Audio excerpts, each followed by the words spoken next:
How could there be so many chests? They were scattered everywhere. The moment I sensed a presence behind me, I attacked.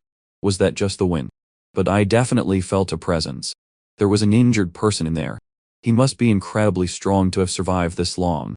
Should I finish him off and take the loot? No, I have to go. My own survival is the top priority. As I left, it turned out there really was someone there. He was thanking God he was still alive. Of course, he thought that if he hadn't been injured, he would have won. At least, that's what he told himself. Soon, he went back to looting the chests. That's when I bashed him in the head. I am a former army sergeant. With my experience, there's no way I'm dying here. But I'll tell you how we ended up in this situation and how an ordinary Korean like me became a hardened veteran. It had been 6 months since his military discharge. Jin Se-un spent his days reading about Manhwa. He wanted to live in a different world. At 23, he was hooked. Now, he had to get ready to go back to school. Since his discharge, he had been hanging out at an internet cafe. He grinded the game, cracking the top 10 ranked players in just 3 months. The name of the game was Loyal Ground. 100 players parachuted from a plane. They collected weapons and supplies, and eliminated other players, until only one was left standing. He was so addicted that even when his friends died, he would single-handedly wipe out entire squads. This game was a true battle for survival. At the end of one match, 2 players teamed up against Jin Se-un. They entered a house and saw supplies on the floor. They thought no one was there, but they were wrong. Our protagonist was incredibly experienced. A single sound echoed through the room. Realizing his teammate was dead, the other guy started to run, but he soon took a bullet straight to the head. Jin Se-un was the winner. Noticing the time on the screen, he knew he had to head back, since school started tomorrow. Suddenly, his mom sent a text with money for his education. On the way home, he felt guilty for wasting his time. Laying in bed, he thought that starting tomorrow, he wouldn't play anymore. He scrolled through some news and fell asleep. The next day, on his way to school, his friend texted him, asking to play a game. While he was contemplating skipping class, a purple light appeared. When he turned around, he was swallowed by the light, leaving only his backpack behind. Where was this place? There was a giant statue and tons of people around. He had passed out for a moment, and thought he was being punished for thinking about skipping class. But why was it so noisy? A crowd was fighting, and there were even mages casting spells. While some fought, others were cleaning their swords. Why were there so many cosplayers here? Where was he? Who were all these people? The statue announced that 100 players had been detected. It then initiated the system, starting with language synchronization. Suddenly, everyone was speaking the same language. Still, people didn't stop fighting. A mage asked if his enemies had brought him to this place. Angrily, he said he wouldn't be fooled again, but an undead creature didn't seem to care. Then the archmage began to attack. With all his might, he threw a spell at the undead, but nothing happened, which was baffling. Maybe because it was already dead. Now it was alive again. Suddenly, the system announced that the game was about to begin. Difficulty easy. You need to rank in the top 90 to pass. Map the kingdom's capital. Rewards will be given to the top 10 players. The tutorial was skipped. In the waiting room, player attacks were disabled, and they were given a game map. The game's name was Cloyd Survival, and it would last for 100 days. Each day, the map would shrink. This game would continue until only one survivor remained, and if the game ended where you died, you would return to your original world. Players who didn't make the top 90 would never be able to participate in Cloyd Survival again. There, they could obtain items to become stronger. Jin Se-un realized this was exactly like Loyal Ground, but with one difference. The people here seemed insanely strong. Was he the only normal person? Even if this was a dream, he didn't want to die. Suddenly, someone called out to him. A large man asked what he was looking at and where he was from, but he quickly got angry at being ignored. Just then, the countdown to start the game began. With 2 seconds left, the man asked if he was crazy for smiling. He was having an interesting dream, so why not smile? Pointing his finger, he said that he had all the knowledge, and could easily take down guys like him and survive. Then the game started. People began to fall from the sky like meteors. Many of them dove straight down. They wanted the good items in the area, which must have been rare. But at the beginning, Jin Se-un preferred to play it safe, so he thought about landing somewhere more remote. When the announcement said land, he hit the ground like a thunderclap. This was really similar to the game. He stood still for a moment. He felt nauseous from the landing, so he decided to go into the house right away. Abruptly, he heard a noise. He had forgotten to check if anyone landed near him, so he rushed into the house. It would be over if one of those mages landed near him, and he didn't have a weapon. He quickly slammed the door shut. He was breathing heavily as if he had just been in a beast video for money. Only now did he regret mocking the big guy, thinking maybe he had followed him.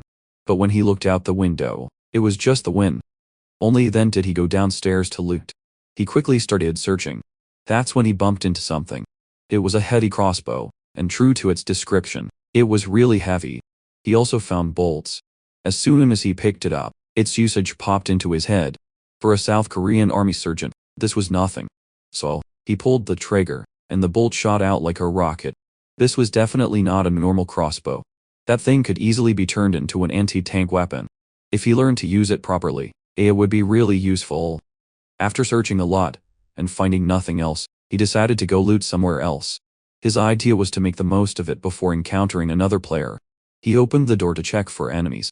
He quickly searched for loot until he found a scroll. This was an item that could heal him if it was torn, meaning it was a godsend. Now, a backpack item, or something similar would be great. Looking back, he noticed a light. It was a martial arts manual, the Black Star Palm. He quickly touched it to learn it. The book floated in the air and tore itself apart. It seemed his understanding had changed as he looked at his hands. His previously normal hands began to collapse as if he had been training for hours or years. When he picked up a fork from a plate, he could now throw it like a gunshot. Had he really just learned martial arts like that? Talk about a convenient plot device. Our hero quickly pulled the fork out of the wall, quite satisfied with the result. He was now certain that this game was similar to Loyal Ground since there were martial arts manuals. There must be magic books too. After searching the entire house, the player decided to go elsewhere. It was now nighttime, and the protagonist had spent the day gathering items and was looking for a place to hide. Just then, he noticed something intriguing. One of the houses had its lights on. This could mean there was a rare item inside. But the light could also indicate that this hideout was already taken. Although he didn't know how many enemies were near him, Seon was sure that the person here was either a great hunter or a complete newbie. According to him, the first floor seemed empty. This led our hero to believe that the enemy was on the second floor. Seon started drawing courage from his weapon and his Black Star skill, as they could give him a chance even if the enemy was an expert. And so he began to climb the stairs. The protagonist moved slowly, crossbow in hand, ready for anything. Only then did he notice something in front of him. When he saw the item and realized it was a lamp, Seon began to wonder if he was walking into a trap. Only then did he notice a door next to the lamp. At first, the protagonist wasn't sure whether to enter, but in the end, he barged into the room. On the surface, it seemed empty. After a final check and making sure no one was there, Seon collapsed to the ground, as he had been psyching himself out that there was an enemy in this house. However, he couldn't deny the fact that being wrong was actually a relief. Only then did our hero find something in a drawer. He had found a ring that would increase his strength by 20 points. The allocation effect seemed interesting, and so the crossbow user quickly put it on. The ring's power immediately took effect. Suddenly, the hero's body no longer felt as heavy as it used to, and the weight of the crossbow almost disappeared. Just then, he realized something concerning his latest enhancement. And so, to be sure, he opened his status window. The young man's stats were not impressive. However, as he learned the martial arts skill, the game classified him as a martial artist. Seon was quite satisfied with the items he had obtained, as he had landed in this land with almost nothing. Now, he decided to go search the first floor. Soon after, he came across a storage item. This was the second ring the protagonist had found in this house. The user needed to hold the item in his hand and think subspace, and press the ring or think about it to open the storage. It was then revealed that the subspace ring's inventory had limited capacity. With that, our protagonist immediately summoned the subspace. This strange ring was quite convenient as it saved the protagonist from having to carry all of his belongings. He even started wishing something similar to this ring existed back on Earth. Jin Se-eun began to think about the life he would have on Earth if he could return with the skills and items he would acquire from the game. He then started to look for the kill log to see if anyone had been eliminated yet. Our hero quickly found it. Seeing that there were now only 99 players, he decided to continue farming until there were 90 survivors. Soon after, while searching the rest of the house, our hero found consumables and hidden weapons that would go great with his Black Star skill. Now, He had to face the choice of either spending the night in this house or leaving to find another one. It was obvious that the maniacs who were with our hero in the lobby would be roaming the map, even at night. However, seeing that fighting was the only way to get into the top 10, our boy started wishing he would stumble upon more great locations. Since there would be fewer players roaming the map at night, Sion decided to check one last location for the day. While walking, he realized how great the strength ring was. Despite having moved for hours, he wasn't tired at all. The game seemed quite realistic, as even if he was no longer tired, hunger and thirst were still issues the young man had to deal with. Seeing that there was no food nearby, he began to wonder if he could find any in a private house. But just as he started checking the map for the nearest house, a beast roar suddenly echoed. The protagonist's blood ran cold in his veins as he realized something was behind him. He immediately started moving and hid behind a tree, panicking because he hadn't sensed the beast. When he looked at the monster, he realized that the creature's appearance was very familiar. The monster that had just found our protagonist was a werewolf. Panic flooded Sion's mind as he started running away while the beast tried to kill him. Its claws were so strong that they easily tore through a tree. The two beasts seemed to be working together. This game that was supposed to be a battle between players turned out to have monsters in it. Sion would have never left the house if he had known that such creatures existed on the map. Since he used to be in the top 10 of loyal ground, the protagonist started to think he would be a disappointment if he ended up like this. Only then did he spot a house up ahead. Sion ran as fast as he could. And just like that, our hero finally took refuge inside the house. But unfortunately, the beasts had followed him there. Now in a bind, he tried to think of a plan of action. Sion decided to take a quick peek outside. When he saw that the monsters relied on their noses a lot, he realized they must be tracking his scent. So, he decided to strike first, thinking it would grant him victory, and thus he aimed his crossbow at the wolves. After carefully aiming his bolt, the hero shot it from inside the house. Just like that, Sion was able to snipe a werewolf in the head. The first of the two threats was down.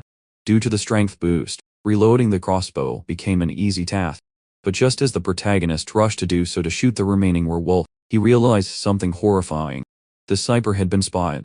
And so, he tried his best to dodge the monster's huge claw.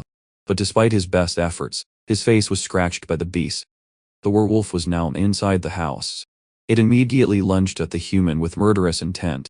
Our protagonist tried to shoot it down, but the monster protected itself by covering its head with its hand. And just like that, our hero was now in the werewolf's clutches. However, even when all hopes seemed lost, he summoned his subspace to fight back. From it, he pulled out a knife. The hero then resorted to his Black Star ambush skill to stab a hole through the monster's chest. After going through the wolf's thick body, the knife got bent into the wall. Sion, who was determined to survive, refused to be taken down by an ant. Just like that, our hero was able to win a 2v1 fight. When he saw the two werewolves, he had assumed he would be facing his demise. The experience was so scary that he found himself unable to stand on his own 2 feet. If it weren't for the daggers, our hero would have been taken down by a simple lump. Only then did he notice a small pouch in front of him. Sion assumed this was an item dropped from the monster. Seeing that he had gotten food and water, he realized that this game allowed him to hunt for his meals. The protagonist started contemplating searching this house while eating his jerky.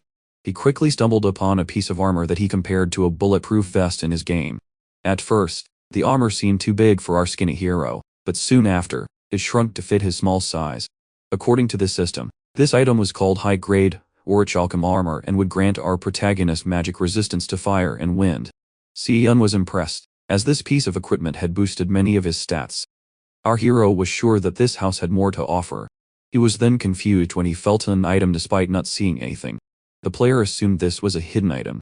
He seemed to have found a piece of cloth.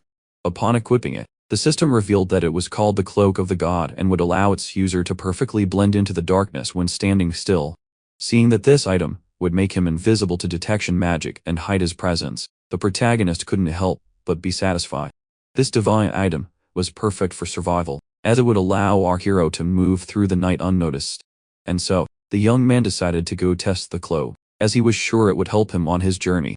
Sion was lucky to have stumbled upon this old house in the middle of the forest, as it had granted him great items on his second day. Later that night, Sion began to assume that he hadn't met any players due to the fact that he had landed on the outskirts of the map. But soon after, someone's scream caught his attention. This person was running as fast as he could and was injured. The young man with the scarred face regretted not having enough time to use an item, as it would have allowed him to defeat the apprentice. Our hero, under his cloak of invisibility, watched him from a safe hiding spot. The young man in question was annoyed to have run into a mage. The scar-faced man did not seem to be an experienced survivor, and so, our protagonist was sure he could eliminate him. Jin Seon then tried to convince himself that this was a game, and that he wouldn't be taking a real person's life.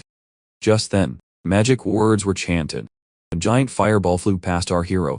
The young man with the burned face was horrified, as he had no time to react. And just like that, he found himself being incinerated. At first, our hero thought he had witnessed a murder, but what he saw next left him in complete shock. Seon, who was wondering about the identity of the caster, was now certain he was in a game, as he saw a chest appear where the corpse should have been. Just then, the mage, who had taken revenge on the stable boy who dared to steal his items, walked past him. The guy in the red hat found it quite shameful, as the boy had not died peacefully after his first attack. Seon was completely amazed by the power of this club, as it allowed him to go unnoticed, even with the enemy right next to him. The mage known as Crow claimed that this stable boy should feel honored to have been killed by him. And with that, he rushed to check the chest he had dropped. Our hero could have been obliterated by the mage, since he was just a newbie, just like the man who had just died. This shocking experience made him realize that hesitation would lead to his death. And so, he made up his mind. He and Seon would now do what was necessary to survive. As Crow was pleased with the item he found in his late victim's chest. Only then was he startled. A high-speed bolt had hit the barrier he had placed around himself. As Crow realized he had been too loud when hunting his prey, which had attracted another player's attention. Seon decided to fire another shot, and once again, the mage couldn't react. If nothing was done, the mage's magic barrier would shatter. And so, while our protagonist remained calm in his hiding spot, the man with fire powers started to panic. He tried to predict the direction the sniper was hiding in, and shot a fireball at it. The mage then urged the anonymous sniper to come out and fight like a true warrior. The response to this antic was a flying dagger. Its target was the naive young mage, and before the latter could realize what was happening, his barrier shattered into 1,000 pieces. Escrow, now defenseless, started panicking even more, while urging his enemy to come out. However, Seon was determined to stay well hidden. With that, the fired user decided to resort to a powerful spell. However, before he could realize it, a bolt went through his head. He couldn't even finish his attack spell before having his head blown off by the anonymous sniper. Seon was victorious. The eliminated player left nothing but a chest behind. Seeing that he couldn't risk being spotted, Seon decided to loot the chest as fast as he could before quickly leaving. The mage's chest contained great items, including a medium healing scroll. Our hero also obtained a pure gold necklace that was the trademark of the Escrow Magic Council, which he deemed useless but decided to take anyway. Only then did he notice something intriguing in the remaining chest. Seon had found an item called the Magic Circle Stone, which would install a magic circle around his heart, providing him with mana. Seeing that he would also learn the magic of the circle's nature, the young man realized this item could make him a real mage. This also made him understand that this was the item the man with the burned face didn't have enough time to use.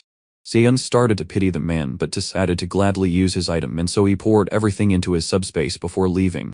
Our hero would now find a good hiding spot to use this new item. After a while, he found a house that seemed decent. Once inside, the magic circle stone was immediately used. According to the system, this process, which required him to do nothing else, would take 3 hours and had a chance of causing the protagonist a light pain, and so the potential agony began. Seon tried his best to silence his screams during 3 hellish hours of pure agony. It felt like the system had lied to the protagonist, who almost lost himself to the pain. Seon understood that magic was harder to learn than martial arts and decided to check his status window.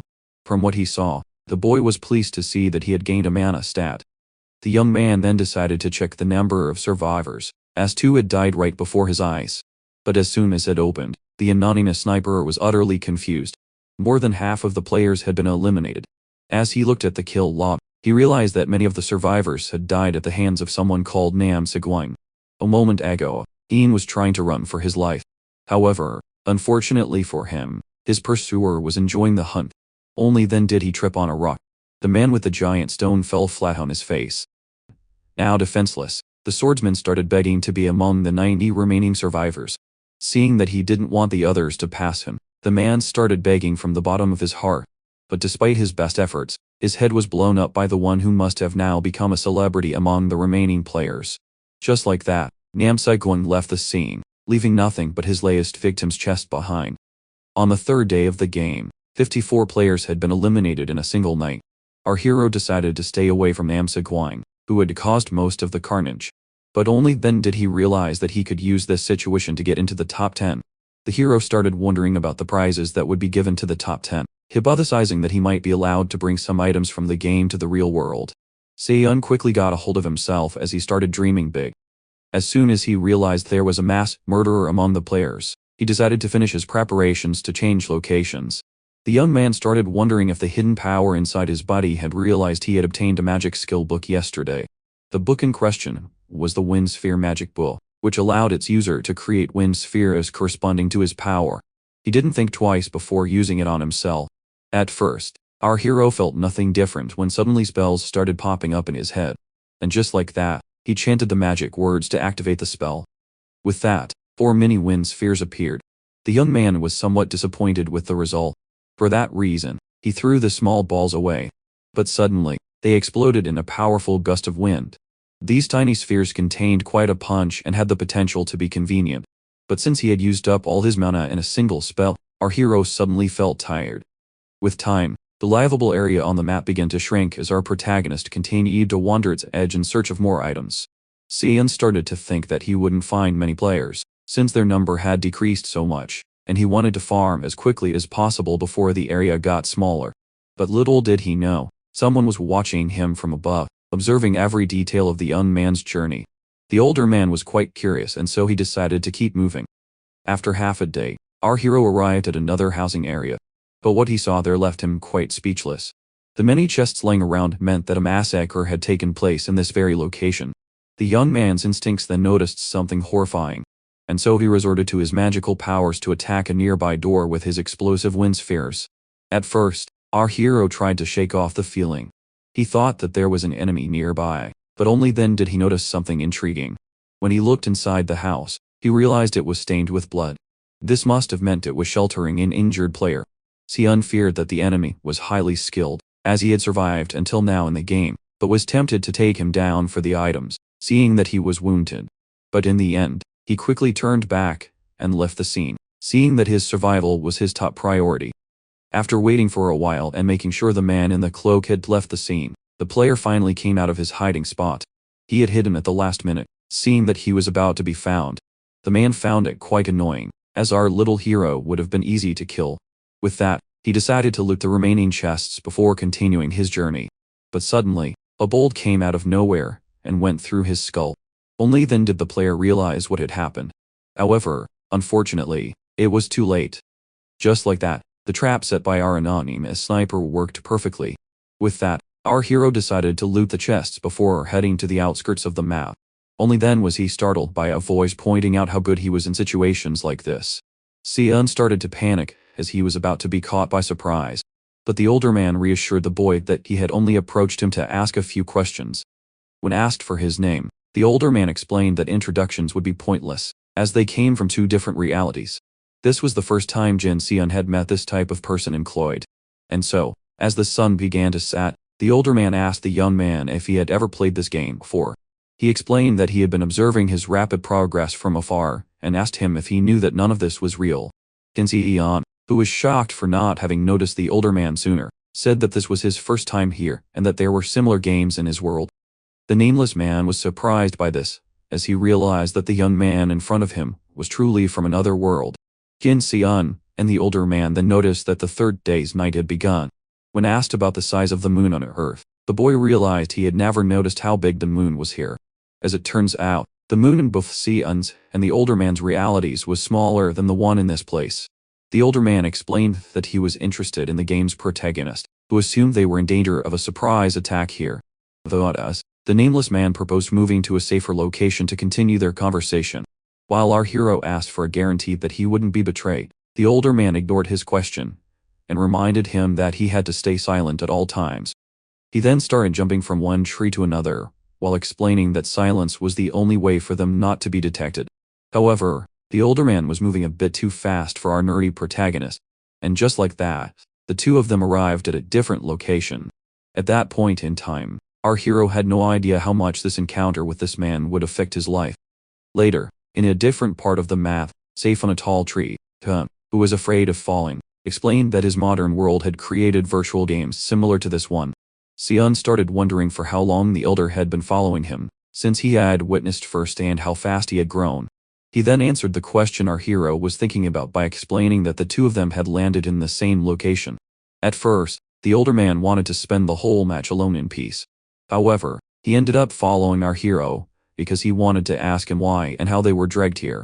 But upon learning that the one from the modern world was also clueless, the older man was confused as there were supposed to be similar games in his reality.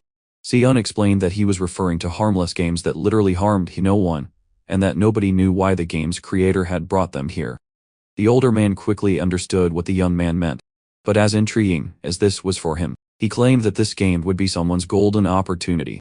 According to our hero, players don't actually die in this game, and the promised rewards for the top 10 would be the items they had acquired in the game.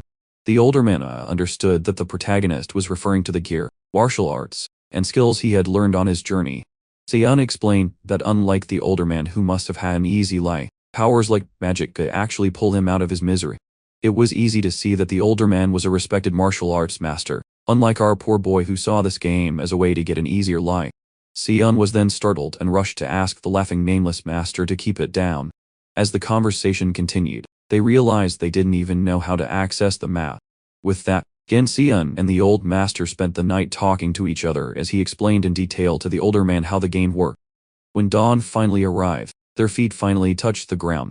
The older man then apologized to the protagonist for wasting so much of his time.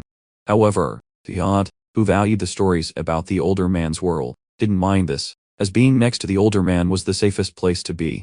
Seeing that he had learned so much about the game from him, the older man asked the young man how he could repay him. Hearing this, our protagonist immediately asked to learn the old master's martial arts, as they would be crucial for his goal of surviving until the end. After thinking for a moment, the expert martial artist shocked the beginner by claiming that this would be complicated. According to the older man, Sion had to be prepared to face his inevitable death. And so, the master asked the young warrior if he was truly prepared to take such a huge risk. According to the older man, the cheat codes that allowed for his rapid success would come at great cost. And so, when he asked the young man if he was ready, Sion reminded him that in this game, death did not truly exist.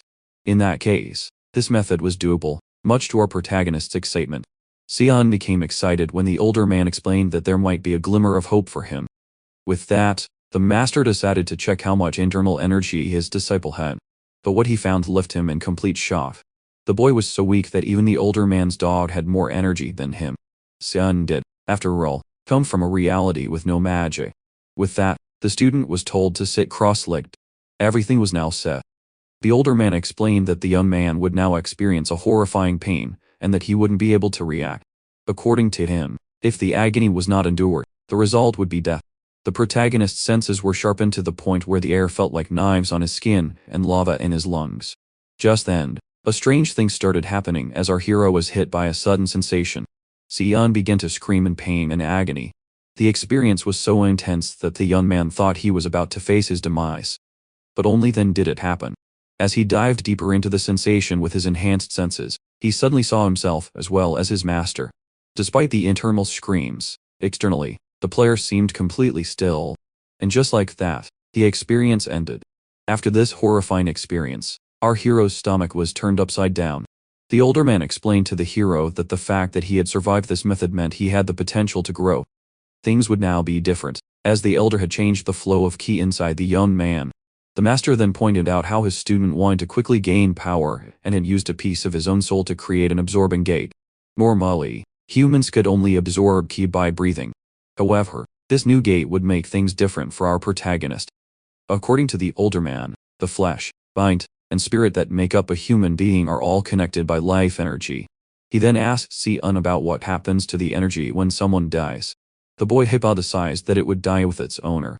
According to the elder, this was not true, as the life energy would be split. This was similar to a drop of water that explodes when it hits the ground. Upon death, the life energy returns to nature to maintain the cycle of life. But according to the elder, some considered this to be a waste. These individuals started killing people to steal life energy. But since the power was not theirs, some lost their power, while others lost their lives to the internal chaos. And now the older man had granted the young sniper the power to use this dark ability. Sion realized he really could have died, while the elder explained that he was different from the others as he would absorb with a gate-made soul. The master had also molded the young man's body, which lacked internal energy, to make it a perfect vessel for the absorbed ki. Sion immediately guessed that the older man had granted him such a deadly technique due to the game circumstances. The nameless man realized the day before that even after dying, a player's energy remained floating in its place. This technique, which was considered evil, as it required killing, would actually be perfect for this game's environment.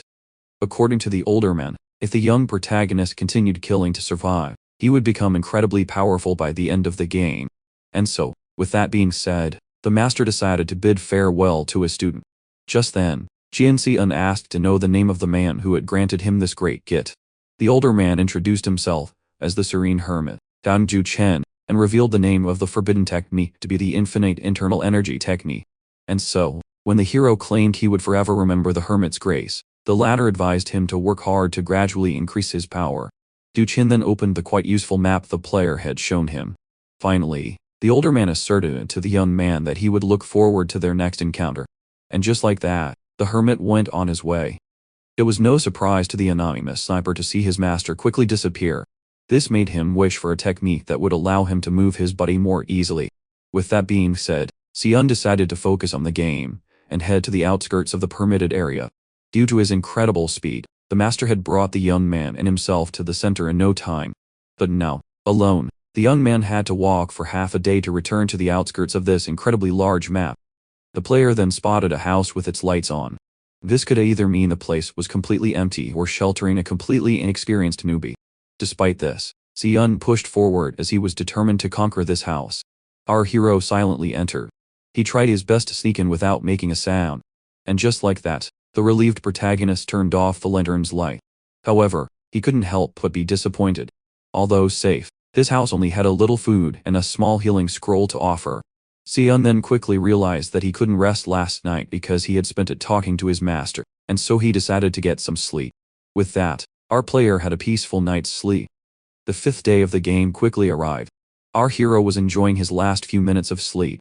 Only then did the sound of footsteps echo. The sleeping man was startled awake when he heard a voice in the house. An enemy had arrived at his hideout. Theod, who was still sleepy from having overslept, rushed to grab his crossbow. Just then, the warrior opened the door, intending to rest in the house, only to find something alarming. As he opened the door, the warrior saw a crossbow aimed at him. The young man quickly shot, but the samurai was quick, and managed to slice the bolt in time. Seeing that this house was already occupied, the warrior was quite annoyed. Just then, our hero attacked him with his daggers.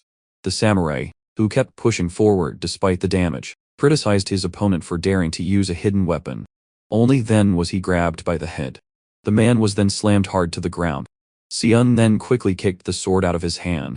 Our hero was particularly annoyed that his good dream had been interrupted by the man who was now begging for his life. The warrior surrendered all his belongings to the protagonist and started complaining about how hard it was to survive.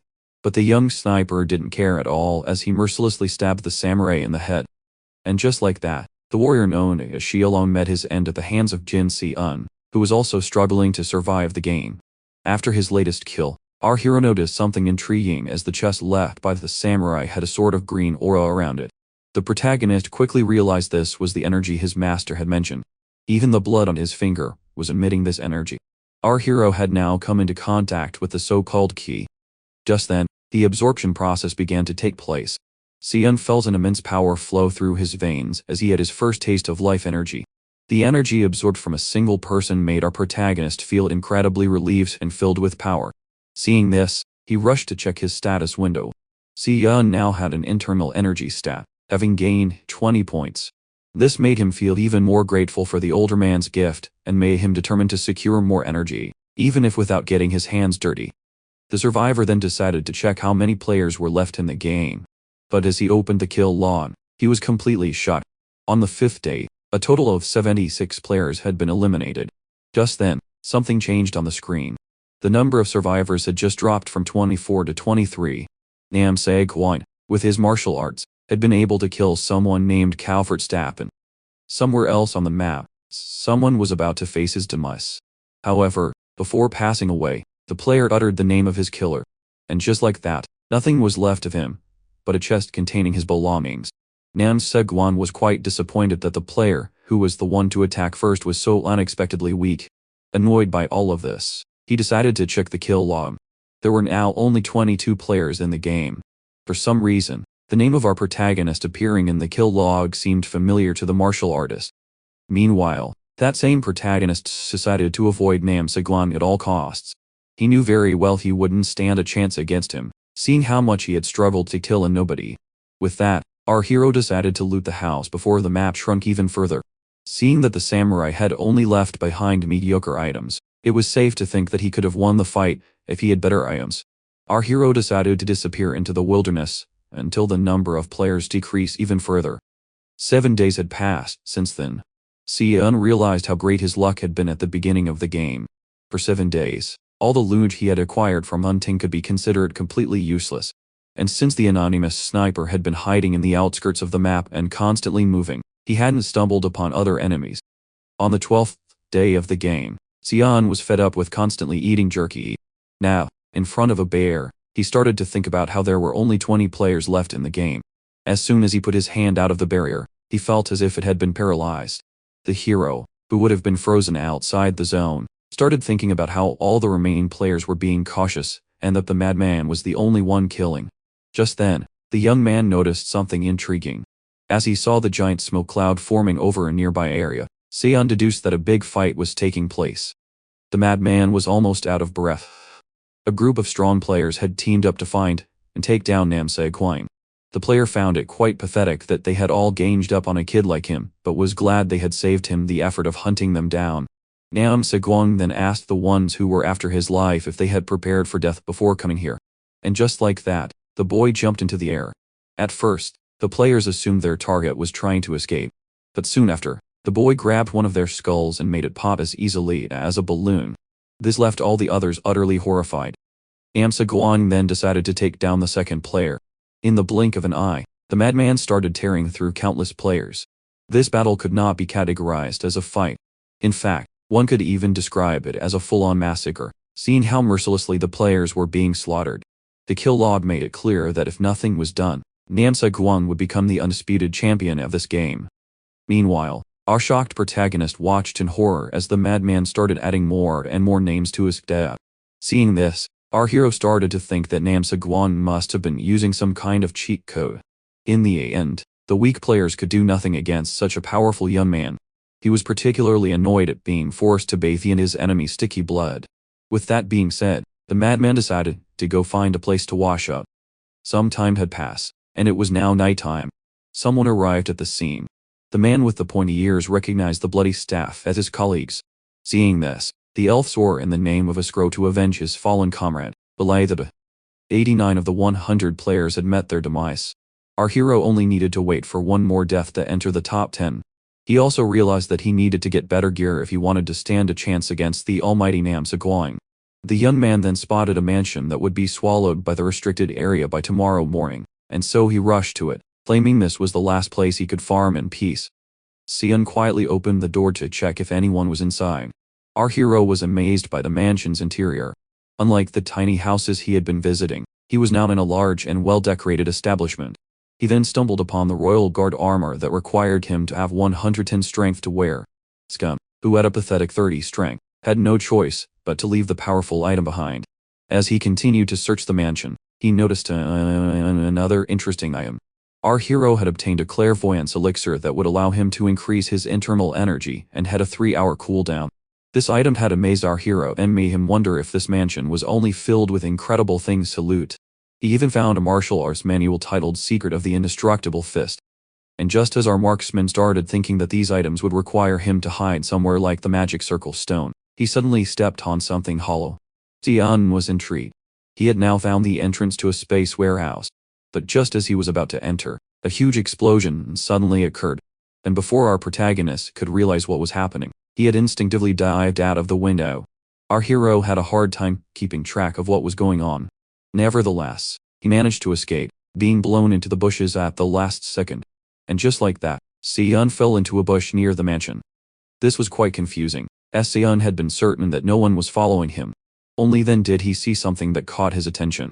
Our hero recognized the mage in front of him as someone he had seen in the lobby. The mage pointed out that his target had truly earned his impressive due with skill alone since he had survived the explosion. And so as he started levitating, the elf promised he would never forget the name Nam Segwang. The young man urged the mage not to be so full of himself and talk big. Nam Segwang urged this flying enemy to start the fight immediately as he had no time to waste. As the elf pointed out, the young man would not be arrogant for long. This person couldn't help but be amused by his enemy's attitude. Meanwhile, Jin Si-eun was truly shocked to see that the almighty Nam Se-gwang, who eliminated countless players, was actually quite young. The mage found the young man quite arrogant and decided to take him down immediately. Our weak hero had no choice but to watch the two giants fight each other. Just then, the one known as a Scrow summoned lightning. He began to channel lightning to launch his attacks. And just like that, the young martial artist had no choice but to dodge the attacks coming from above. The mage was fed up with the martial artist constantly dodging his attacks and urged him to attack, just like he had done with Elizabeth. For the first time in his life, the talented young man had stumbled upon someone as strong as the elf. The mage found himself very annoyed by the young man constantly dodging his attacks, and so he decided to resort to one of his special moves to end the fight quickly. Just like that, a lightning storm was launched at the martial artist. Nam Se-gwang sensed that just one of these lightning bolts could take him out of the game.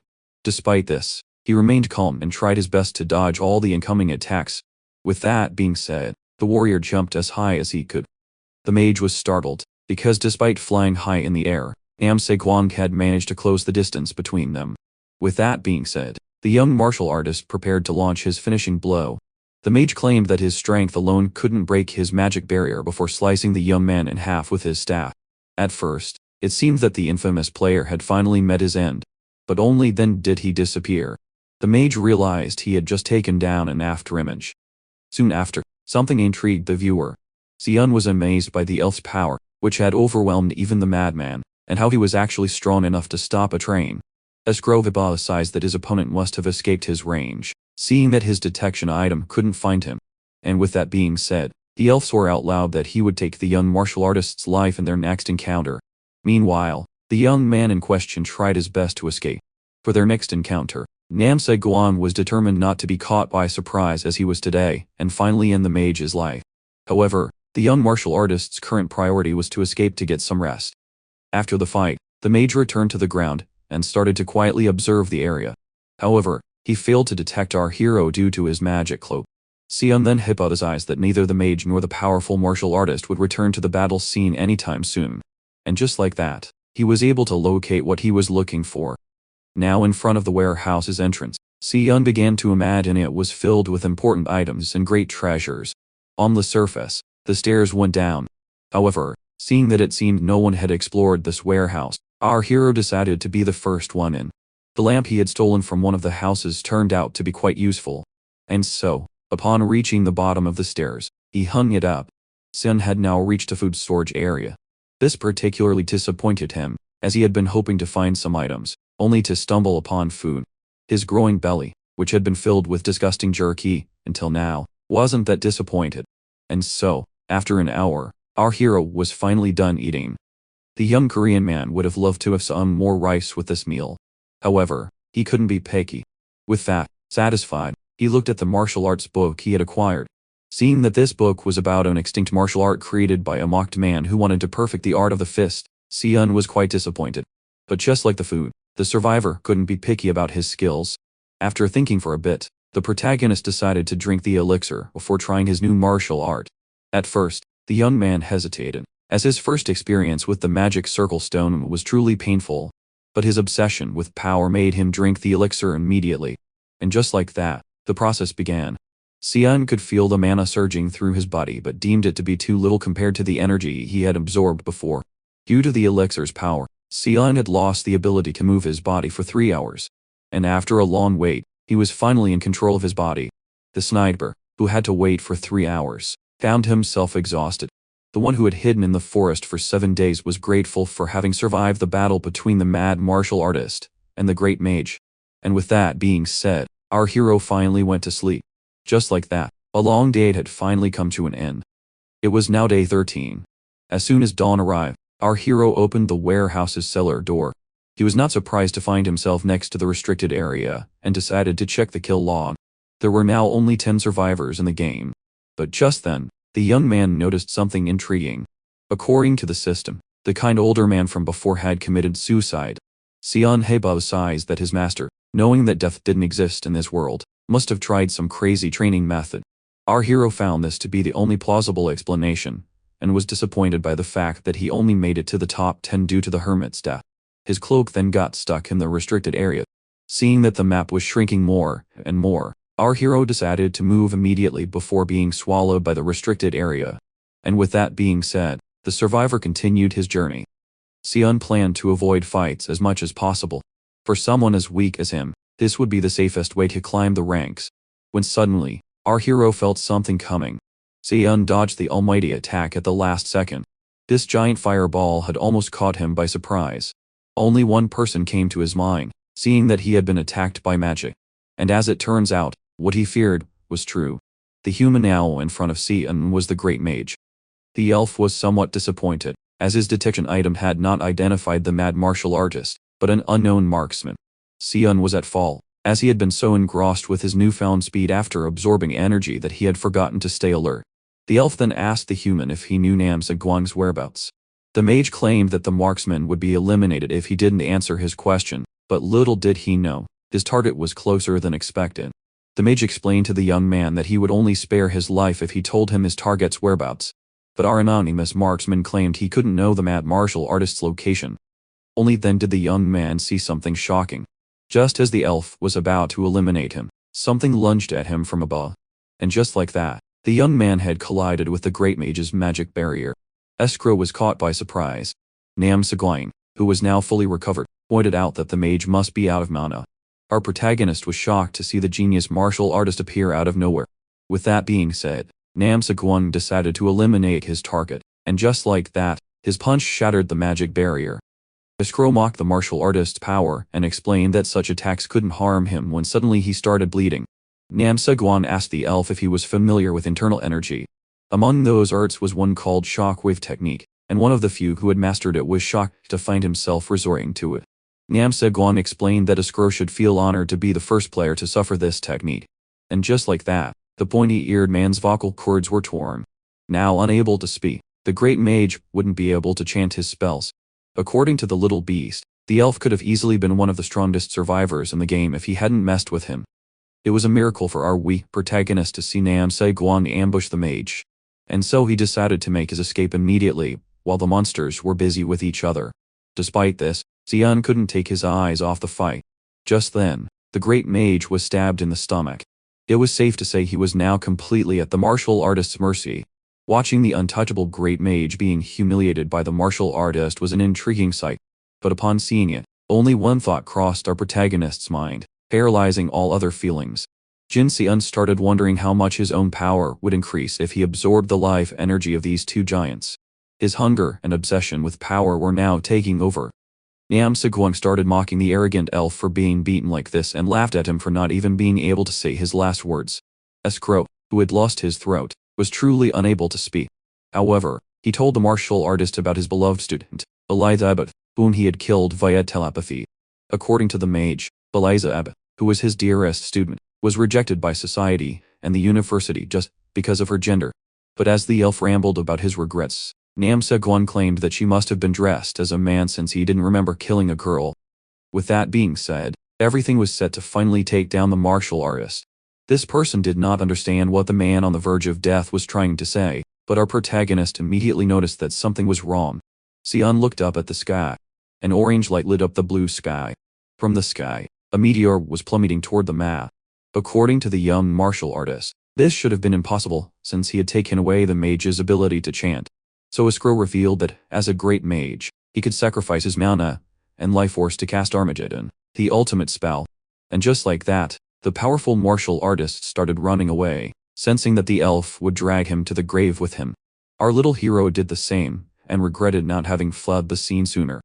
In the end, Escrow was glad to be reunited with Elizabeth, and he wished for one more chance to see her. The great mage finally passed away, leaving a chest filled with his belongings. Just then, the meteor finally hit the ground and caused massive damage. An elf noticed the huge explosion from afar. According to that man, only one individual had the power to use such destructive magic. After the explosion, our hero found himself in a critical condition since he hadn't escaped sooner due to his hunger for life force. Despite this, he refused to meet his demise.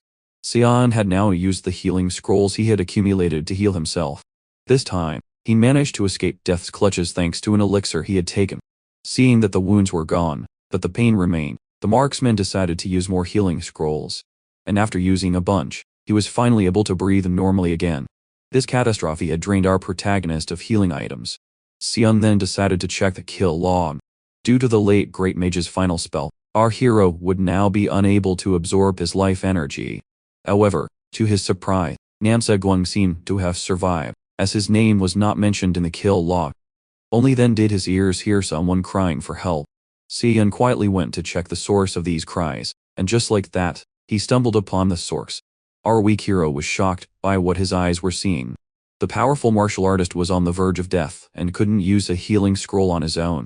Not even Namsa Guang could dodge the meteor summoned by the great mage, as he had now lost both of his arms, making him unable to use a healing scroll. Just then, the young man noticed someone nearby and begged him to use the scroll on him, only for this person to recognize him as Namsa Guang. Seeing that he had been identified as the strongest player, the martial artist was horrified. Sion explained that he was curious about the items that had made Namsa Guang the strongest and was surprised to find him in such a pathetic state. The martial artist then promised the protagonist to make him the winner of the game in exchange for help and tried to convince him that his help was crucial. However, the survivor could only focus on the martial artist's items as well as his life force, as he was sure it would help him become the great champion of the game, while Namsa Guang claimed that most of his loot was not from the game. Sion then introduced himself to the man he was about to take down. In the end, Namsa Guang admitted defeat, but with his last breath, he swore he would never forget the name of the one who had wronged him. And just like that, the strongest player in the game was stabbed in the head. Our hero felt strange as he had just killed someone who looked quite young. Just then, the process began to take place. His body began to suck in the life force. The marksman was completely amazed by the amount. Namsa Guang must have been filled with life force, as the protagonist found himself filled with an incredible amount of ki. Just then, the kill log was updated. All were informed that there were only 8 survivors left in the game, and that Namsa Guang had met his end at the hands of Jin Si-eun. The archer quickly realized that since the cat was gone, the mice would finally come out to play. As he absorbed the insane amount of life force, Si-eun couldn't help but think he was invincible. Our hero then noticed his latest victim's chest nearby. Seeing how much internal energy he had received, the protagonist was sure that the chest contained sweet items. And upon opening it, he was not disappointed at all. In fact, our hero found himself quite pleased. Si-eun had obtained a variety of rings that boosted his agility, strength, stamina, as well as his magic resistance. With that, he couldn't help but find the mad martial artist to be quite a liar, as he claimed he didn't use gear despite having found all these great rings. Just then, the protagonist started feeling different, so he immediately summoned his status window. Si-eun was glad to see that all his stats had increased greatly, with magic resistance even hitting 90. And with that, our hero was now sure he would become the champion of the game. The chest also contained many martial arts books that the protagonist couldn't learn, as there must have been a condition that needed to be met before doing so. Just then, something caught the now powerful marksman's attention. He realized that an enemy was approaching. But soon after, someone launched a fire spell at him. Jin Si-eun was hit by a powerful fire attack. The mage criticized him for letting his guard down while collecting items. He even claimed that Si-eun must have been very lucky since someone who would fall for such a surprise attack had very low chances of taking down Namsa Guang. But to the mage's utter amazement, his target was still standing even after being hit by his flames. Due to his 19 magic resistance, the marksman had become so strong that such spells couldn't even scratch him anymore. And with that being said, he began to move. Now being approached at a walking pace, the mage started to panic and threatened to launch an even more powerful spell. With that, the mage began to channel his magic to launch a powerful attack. However, according to our protagonist, this would be pointless. And just like that, the marksman kept walking even after taking a huge fire explosion. It was now time to fight back. Si-eun decided to use his first martial art. To strike his opponent, he used his fist of blatant suffering. The punch was so powerful that his opponent started coughing up blood before being sent flying into a nearby tree. Upon seeing how much his firepower had increased, the shocked young man understood that the power output of martial arts depended heavily on internal energy. And with that being said, and from just one punch, the number of survivors decreased by 1. As he absorbed his latest victim's energy, Xian started to think about how his 90 magic resistance must have been protecting him from mid-tier spells. Seeing that the genius martial artist had been eliminated, all the remaining survivors would now reveal themselves. With that, our hero didn't take long to realize that he would have a tough night ahead of him. And with that being said, he began to move again. With his new upgrades, Jin Xian had gained a speed similar to the older man to whom he owed a great debt of gratitude. After moving for 60 minutes, our hero stopped for a moment to scout the area. When he suddenly heard someone urging him to come out, Xian was shocked to see a player actually yelling like that in the middle of nowhere. The loudmouth with a giant sword wanted the protagonist to prove his courage by revealing himself. The tall muscular monster yelled that all other opponents must have been hiding from him when suddenly something flew toward him. The swordsman quickly noticed the incoming projectile, and so he used his giant sword to protect himself from the bolt. And so, while the muscular monster was angry at what he considered a cowardly act, Xian was intrigued. He began to wonder about the archer who had fired the arrow. According to the swordsman, only one marksman could shoot an arrow after imbuing it with a huge amount of aura. The marksman in question went by the name of Girona. The man was curious to see that the swordsman knew of him. This made the muscular monster reveal to Girona that he and the rest of the mercenaries considered him to be a legendary divine archer. The bodybuilder then offered the archer a partnership to win the competition, starting by eliminating Jin Xian. With that, the man with the pointy ears landed on the ground. The mercenary immediately introduced himself as Stana. He then promised the archer that he would be satisfied with him as he was quite famous in his guild. The elf responded with a single word. Steno couldn't help but find the so-called divine archer to be quite dumb. Girona was then quite curious, as it seemed he had miscalculated his timing. The mercenary then claimed that it was a fatal mistake for a marksman to close the distance. It didn't take long for Stano to break his alliance with the legendary archer and betray him. And with that being said, he swung his blade to take down the archer. But little did he know, something was flying toward him at high speed. Just like that, a bolt from behind had gone through the giant mercenary's skull. Girona found it quite funny that Stano thought he would actually agree to team up with him. The one who had taken so much time then decided to focus on locating his top priority, which was our protagonist. That same protagonist rushed to steal the life force of the drop chest, as there were only 6 people left in the game. He then became quite annoyed that the energy wasn't being absorbed faster. Just then, the marksman suddenly turned around. Xian stood still in his place. When the enemy's gaze suddenly became focused, our hero started to panic, thinking the elf had detected him despite his invisibility cloak. He started to think that the enemy might have some sort of hidden ability, and blamed himself for carelessly rushing to absorb life energy without thinking. In the end, Girona decided not to bother with Stano's loot, seeing how weak he was. And so, thinking that the items inside the chest would only be a burden, the legendary archer finally left. This relieved the stressed Xian, who collapsed to the ground. He was surprised by how good the archer's instincts were. This man's name was now engraved in the protagonist's memory. Jin Xian had now found his next big bad to face. Soon after, the map began to shrink even faster. The protagonist noticed this change.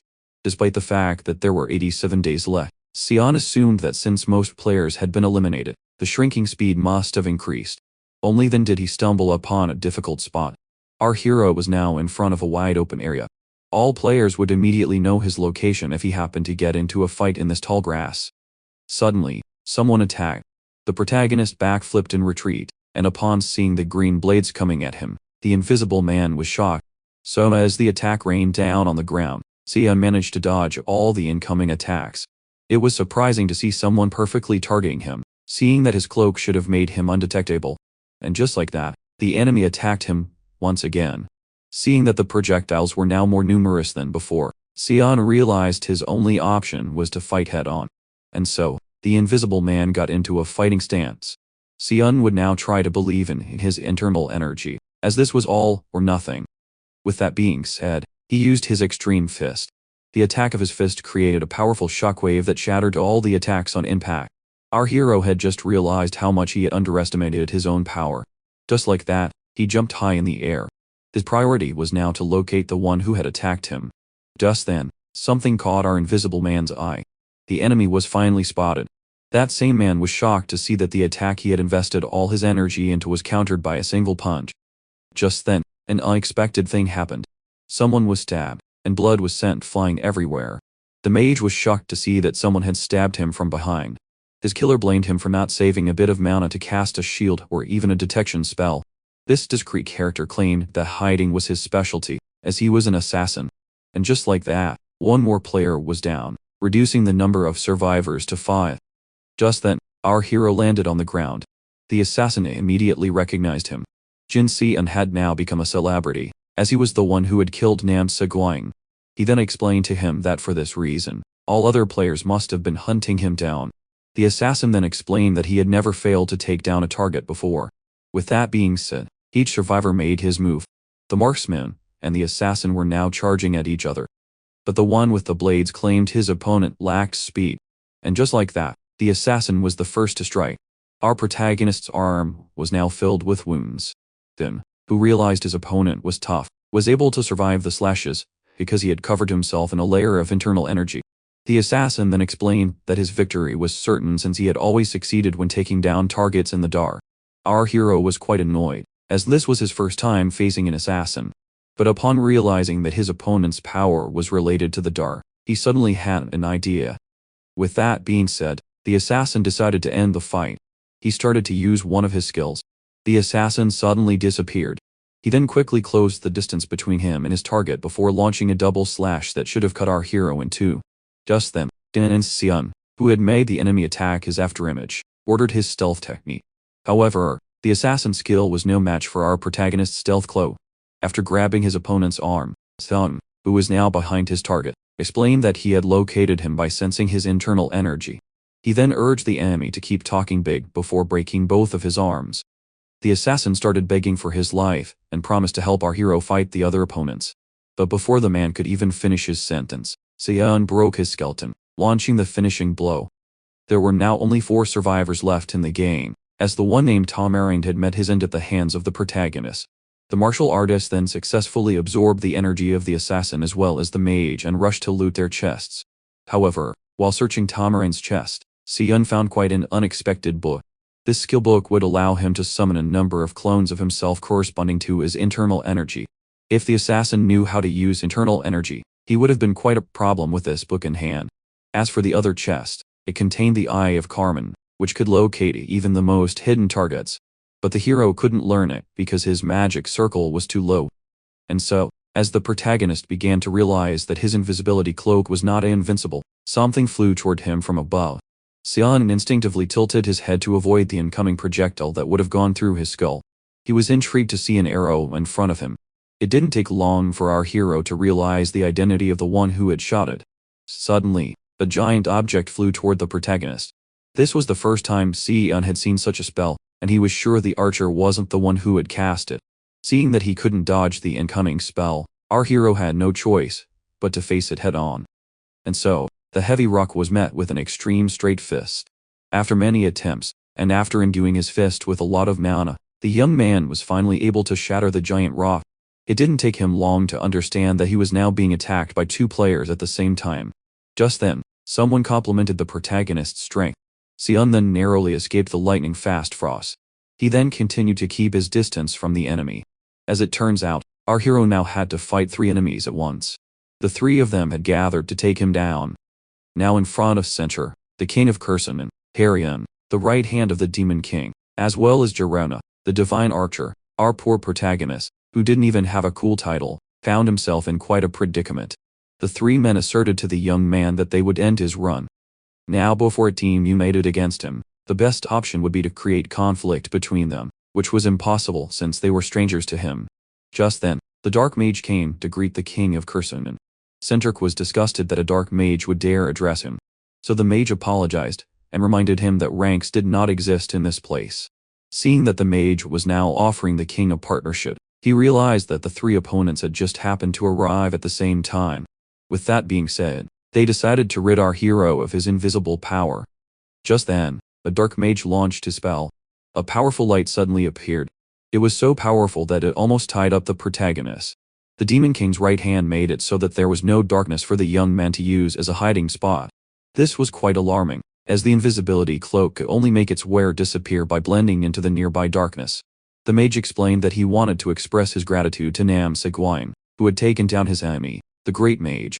And despite being disappointed at not being able to thank him directly, the Dark Mage was determined to slaughter the boy in his lord's name. With that being said, he activated his Chaos Blade, Storm of Dark Blades. Mages were usually weak in close combat, but approaching this one would be quite difficult as his giant greatsword was in the way, so our hero decided to rush him regardless. Carrion claimed the young martial artist to be foolish as he then proceeded to attack him with his spell.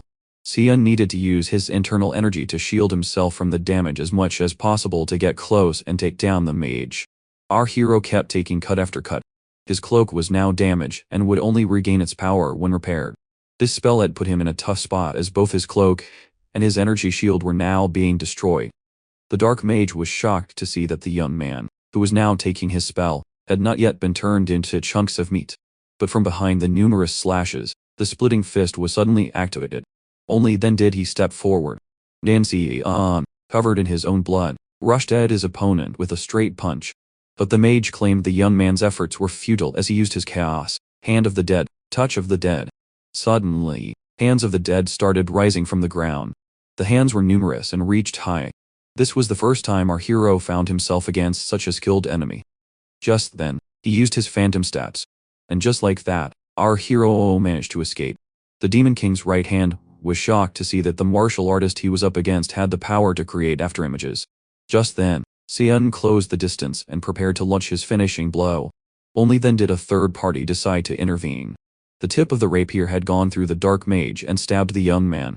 The betrayed one criticized the king for being vulgar enough to stab someone in the back. Centric revealed that the ends justify the means and that he had never considered the Dark Mage an ally in the first place. Despite this, he thanked him for using his last breath to eliminate the annoying protagonist. With that being said, the king and the Divine Archer were now facing each other. Centric explained that it was quite strange to find himself against Girona, who was a nuisance to his army, in a one-on-one fight. So the archer revealed to the royal that they were not yet alone. And before the man with the mustache could realize what was happening, our protagonist punched him with extreme force in the skull. The punch was so powerful that it even shattered a piece of the man's armor as it twisted his body. Just like that, the swordsman was sent flying into a nearby mountain.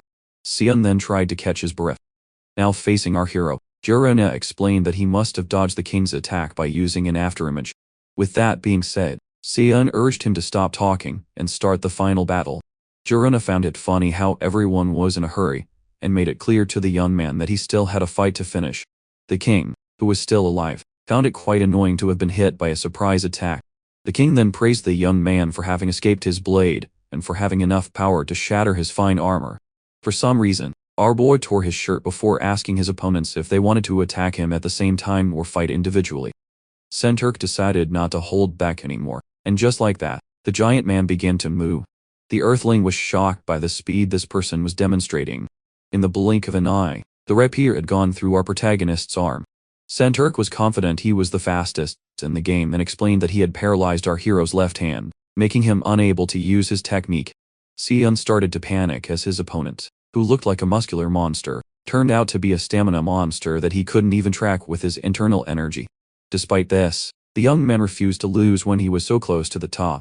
And so, he broke the enemy's rapier by using the internal energy he had accumulated. The king was shocked to see that his weapon had been broken.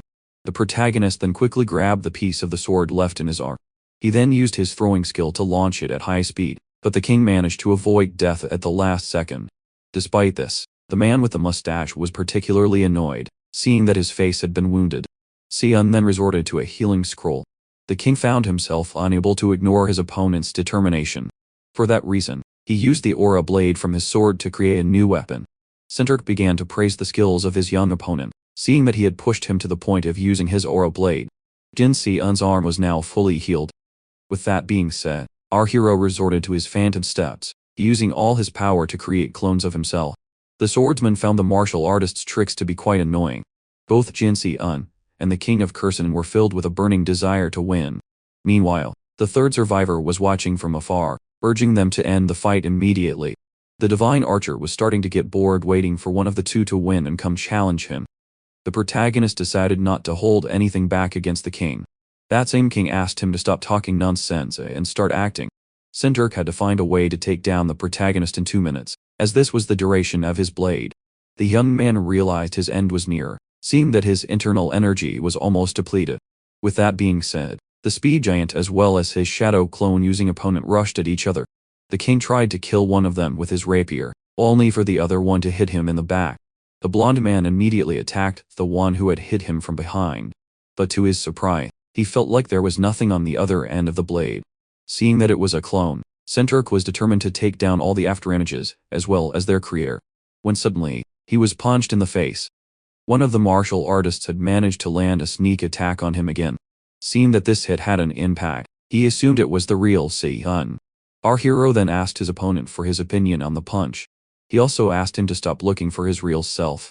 According to the martial artist, his clones possessed the same firepower as him, making them almost identical to the real deal.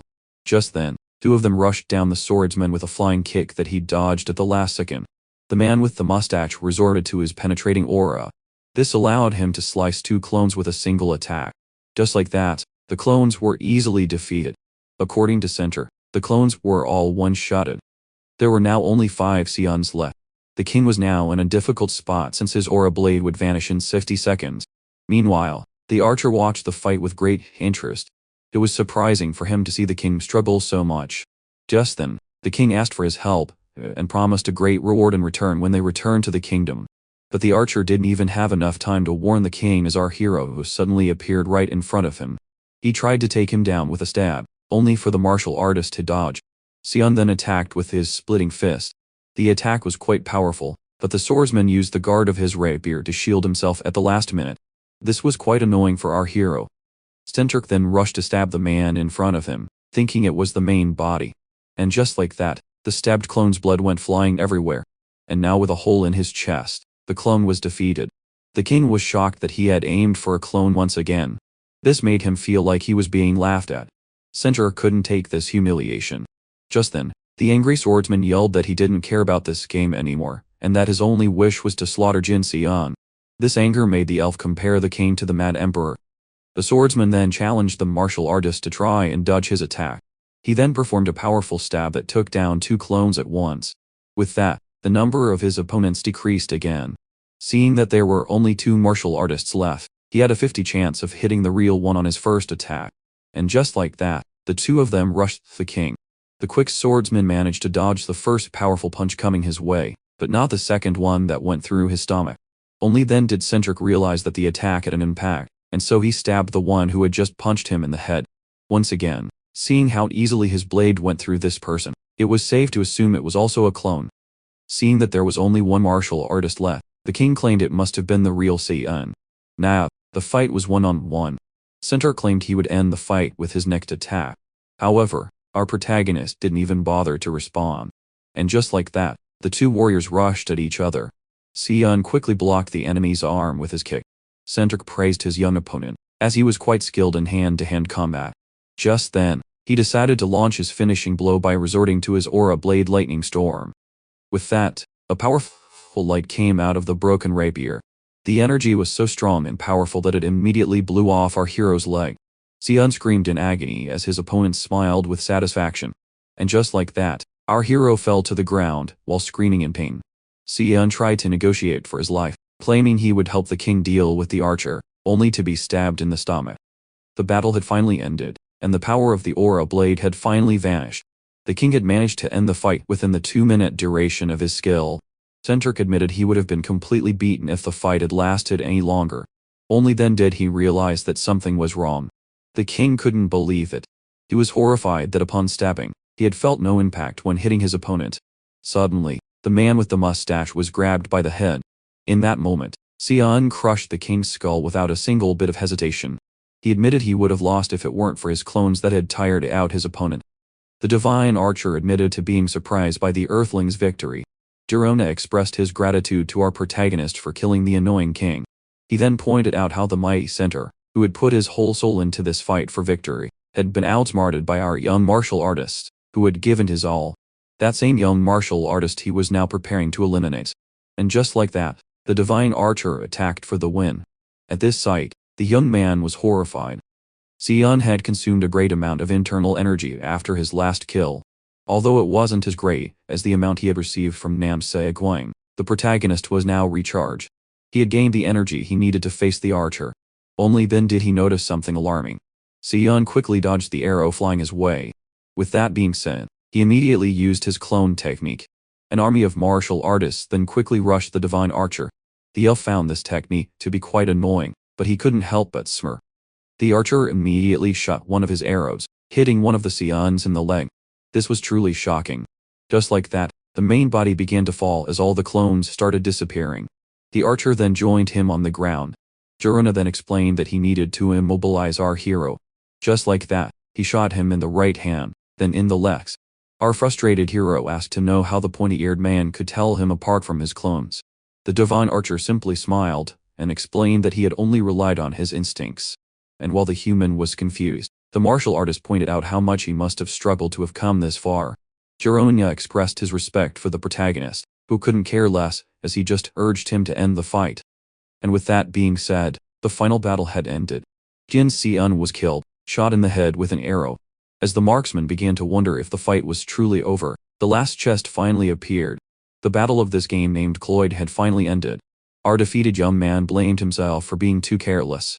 Despite consuming a huge amount of mana, the runner-up was somehow not satisfied. To his surprise, the system announced that he had earned the right to participate in the second game. As the items he had won throughout the match appeared, the young man was rewarded with 140 reward coins. The countless items our hero had picked up all had different prices. The system announced that he was free to purchase any item he liked with the money he was given. However, to our protagonist's surprise, his clone technique cost a hopping 130 coins, which he deemed a scam. The system then informed him that as one of the 5 finalists, he could spin a wheel to receive a free item. Seeing that he was the runner-up of the match, Jin Xian could perform 2 spins, which made him pray he would get either the invisibility cloak or the expensive clone technique. Upon learning this, the martial artist found it quite nice, as this could potentially give him a great advantage. With that being said, he started with his first spin. His eyes were glued to the wheel. Just then, he decided to stop the wheel. Xian found himself on his toes, waiting to see what he had gotten. Our protagonist's prize turned out to be the escrow necklace. This left him quite disappointed, as the free spin had only given him the cheapest item he could buy. However, he decided to remain hopeful, seeing that he had a second chance. With that, he started praying to every god he could think of for good luck before asking the wheel to stop for the last time. As his eyes were glued to the screen, the protagonist's heart started pounding, eagerly waiting for the results, and in the end, he had received his phantom stats. This filled our hero with immense joy. Finally, he was able to get the most expensive item in the shop for free. With that being said, the system decided to grant the player the items he had won. It was now time to start shopping for the items he had had in the game. Getting the most expensive item for free had saved the player a lot of money, and after wasting enough time in this space, he bought what he needed, and was done with his shopping. With that, everything was complete, as the system wished the player good luck in the second game. The teleportation then began. Our hero found himself in a new location. In fact, he was back in the exact spot he had disappeared from. Only then did he notice something in his palm. This was the subspace ring he had acquired from the game. There was no doubt about it. The strange experience he had gone through was definitely real. With that being said, the protagonist picked up his backpack and went on his way. With the end of the first game, everything seemed to have returned to the way it was. However, in reality, this was the beginning of a big new chapter in the young man's life. Jin Xian now had no reason to worry about his tuition. He hadn't assured. There was indeed a second match in the near future. Jin Xian decided to go back home to prepare for it, because despite finishing second in his first game, which was quite acceptable, our hero wanted to aim for number 1. He returned to the small apartment his parents had found him near the university, as his original plan dictated that he would prepare for college. However, now all his focus had shifted as he was preparing for the second game. Xian didn't want to play his second match as a weak survivor like the last time, but as a dominant hunter. Our hero could feel that he was empty since his internal energy had been depleted by the battle. Seeing that killing was still illegal in South Korea, he had no choice but to resort to cultivation to recover some of his internal energy. Back then, the The master had explained to his student that he could now use cultivation, which he would master with practice to recover his energy, even if absorption was more efficient. Hearing this, the young man asked the elder if he could truly reach his level by practicing. The master couldn't help but laugh at his student's audacity, as he could actually kill himself while following in his footsteps. But in the end, there was no way of knowing if Qin Xian was a weak commoner or a powerful potential waiting to be awakened. After 4 hours of continuous meditation, our protagonist could only gather a very small amount of energy. In the end, he couldn't take it anymore. Real life was too different from the game, as it lacked internal energy. Xian decided to stop wasting his time and organize the loot he had brought with him. He regretted not being able to get a better martial art than this 30-coin Iron Fist book. Our hero started fearing that in the real world, he would have to learn martial arts the right way, making his path to power much longer. Only then was he met with a pleasant surprise. As it turns out, the game's system still worked on Earth. And so, he quickly used it to absorb the martial art. Xian tested it with a punch followed by a quick kick. His hits were not as powerful as in the game, seeing that his internal energy reserves were almost empty. The protagonist then decided to check the rest of the items. One of them was the necklace he had won from spinning the wheel. After a small test, he realized that its description hadn't lied, and that the necklace was pure gold. Xian was then quite shocked when he realized that this one-coin item could be worth 10 million won. In fact, if he obtained 10 of these necklaces, he could secure a whole fortune. All items in the game, even the cheapest ones, could be sold for a high price on Earth. One of them was this elixir that guaranteed its user a year of life without illness. Xian began to speculate that this item could be sold for an even higher price to sick millionaires who had lost all hope. He was now certain that this gain was his chance to turn his life around. Only then did the hungry protagonist realize he had spent the whole game eating jerky with his hunger being suppressed while consuming internal energy. And so, he decided to go get a bite to eat. Soon after, at the grandma's restaurant, our hero ordered a meal set. This was the monthly 501 luxury that our hero had missed the most while being in the game. Tears started rolling down Xian's cheeks as he finally got to enjoy the taste of white rice once again. The old lady started to wonder about his behavior, and urged him to stop crying, seeing that he was a man. Xian claimed he was just indulging in the great taste, while the old lady urged him to finish his plate and ask her for a second one if needed. Just as he had predicted, the time in the game was different from the time in the real world. Upon finishing his meal, the old lady asked the young protagonist to pay and come back next time. Xian wanted to accumulate energy before his next match despite not knowing when it would start. Only then did he remember a very specific item he had brought back. After putting on the 2-coin strength ring, the protagonist started wondering if it would be the same as in the game. And just like that, he immediately felt a change. Xian got into position and jumped a horrifying height. It was as if his body had turned into pure power. Despite being very high in the air, Xian managed to land with ease. He started praying that no one had spotted or recorded him to avoid trouble. However, seeing that the stats provided by the ring were the same here as in the game, the young man started thinking. Upon returning home, he started thinking about an item he wanted to save for after he had gained internal energy. But after careful consideration, he decided to use it immediately. This was the most expensive item he had obtained, the 50-coin internal sight elixir. Back in the game, this elixir had immobilized the boy's body for 3 hours, and made every cell in it boil. Despite this, he drank it without hesitation. The effects immediately kicked in. Power quickly began to overflow the protagonist's body. And just like that, the empty bottle fell to the ground. After 3 hours, someone reported that a wall was hot. Seeing that the complainant claimed that even the doorknob was boiling hot, he was advised to call 911 instead of the police. When the old lady explained to the officers that this didn't seem like a fire, they assumed this must have been a boiler issue. The neighbor was not convinced, and was sure there was something fishy behind this heat. The officer went to grab the doorknob to enter, but to his surprise, his hand was suddenly burned. With that, the police asked the resident they had received a complaint about to open the door. The officer claimed they were here to offer assistance. Only then was the door opened. After the shocking sight, the officer revealed to the young man that they were here because of a complaint regarding a fire. Xian claimed he had a fever. He explained that he had turned up the boiler to a high temperature, and asked why it wasn't the fire department that had come to his door. They suspected a fire. The officers claimed they were just doing their job, and offered to call an ambulance for the protagonist, who claimed he would get better on his own. With that being said, the officers left while asking the neighbor not to bother them with petty issues. Now alone, Our protagonist quickly closed the door behind him. Kim Se-eun, who had gone through incredible agony due to the elixir, would have almost lost his life if it weren't for the ultimate blanket technique. This made him realize that all items obtained in the game were not completely safe in the real world. However, he could feel that something had changed, and so he decided to test his power. With just one palm, the exhausted young man was able to shatter his distant chair.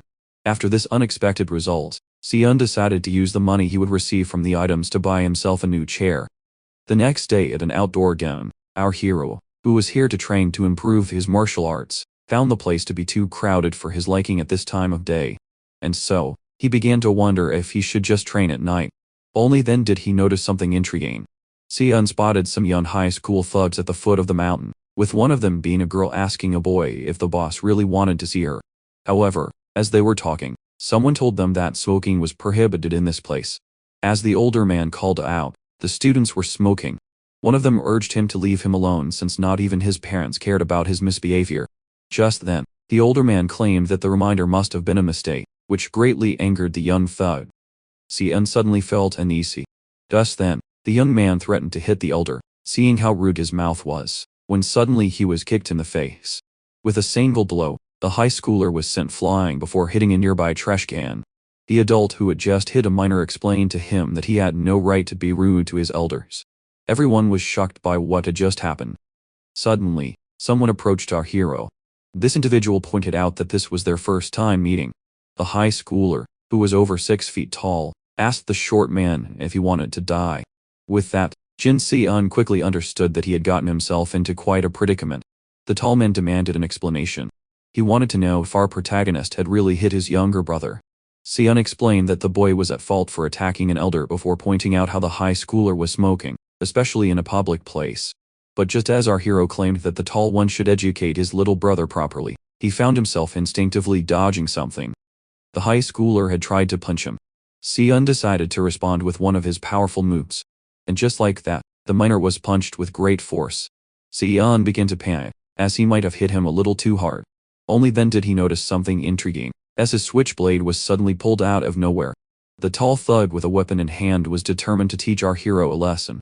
This made him realize that both brothers were stupid and the same. Se-eun then fought off the 2000 knife with ease. This fight made it clear to the player that he was now on a different level from the rest of the commoners.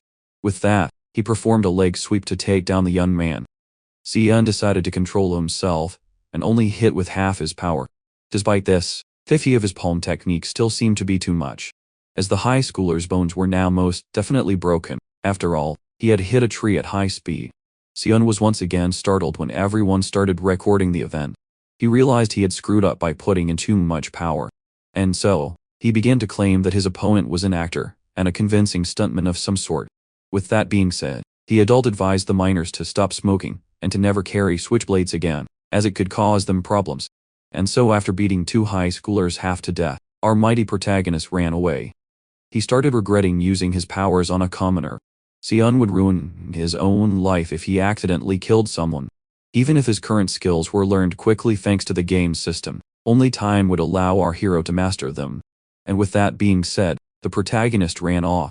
Sometime later, 30 days after the encounter with the high schoolers, Se-eun continued to practice meditation regularly. Only then was he interrupted by a certain sound. Our hero's phone was ringing. His mother was calling to check up on him. The woman revealed she was worried about her son, who hadn't contacted her in a while. She then asked him about how things were going at his new college.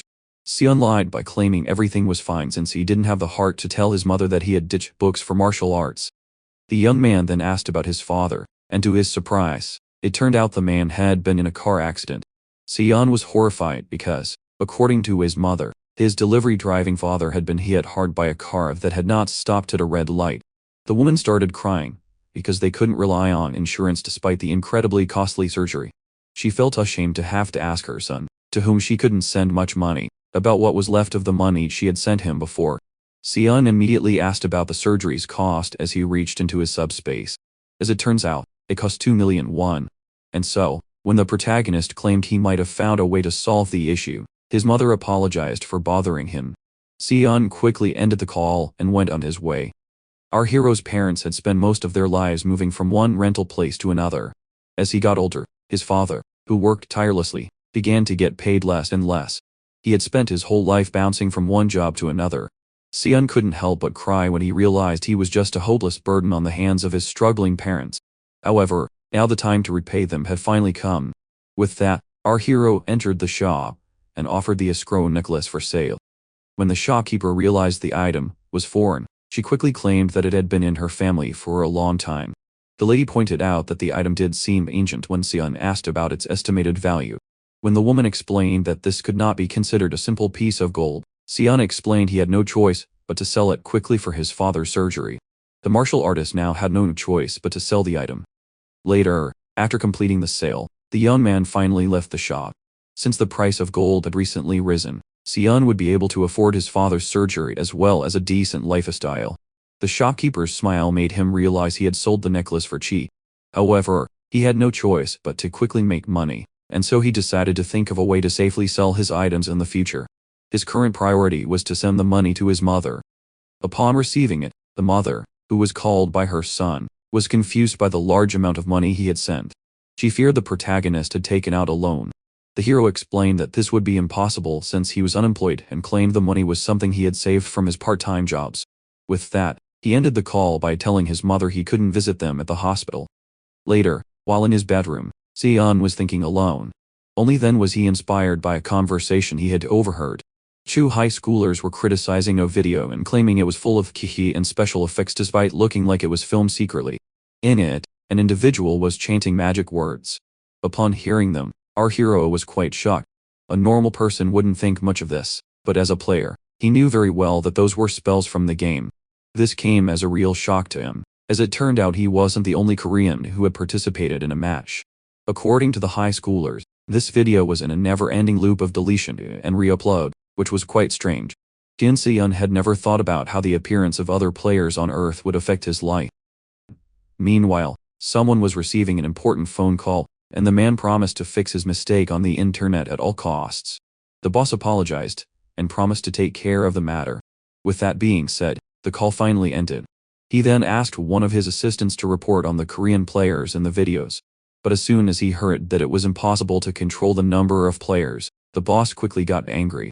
He threw a heavy object at his subordinate's head, angry at the fact that random people were gaining abilities, unlike their organization. With that, the boss ordered his subordinate to go catch all the players who were thirsty for views on the internet. He then asked his subordinate to stop the man's bleeding so he wouldn't stain his carpet. And so, while one of them was using his powers to heal his friend, the boss criticized them for their weakness and started complaining about the annoying players. With that being said, the boss ordered all his men to move immediately. The summer heat had finally ended, and the cold weather of the night had finally appeared. 2 months had passed since his return to Earth, and our hero had never missed a single training session at night. He had gained a decent amount of internal energy and learned to master it to a certain extent. Seon suddenly decided to jump while thinking about his biggest issue. With that, he used his iconic and super unique technique. The protagonist had now used his version of the shadow clone technique. The indestructible fist space attack was then launched. Due to his limited reserves, Seon could only create a single clone of himself. To make matters worse, the clone would disappear after a short period. With that, the two martial artists began to move together through the forest. And so, as each of them got into position, their fists finally collided. With that being said, the clone immediately disappeared. The protagonist began to think he had reached his limit. Since in his battle with the giant swordsman, he had managed to summon 8 clones with ease. This made him think that a problem must have occurred within him, seeing how much internal energy he had used back then.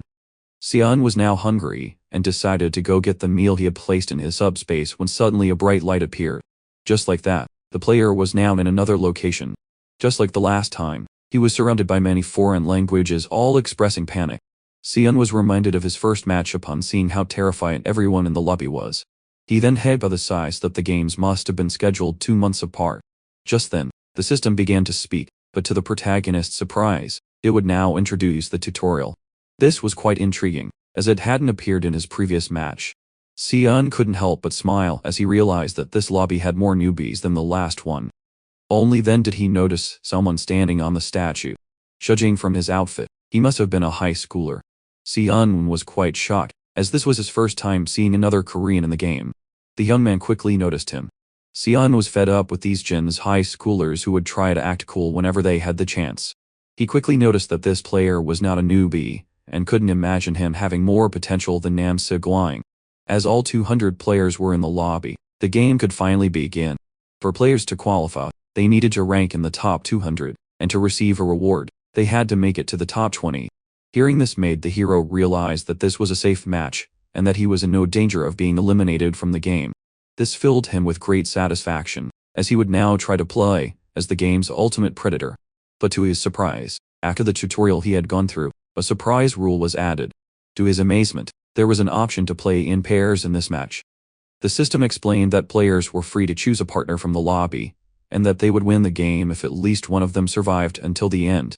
As the game explained that those who couldn't find a pair would play alone, Xian finally understood why this lobby had 200 players instead of 100.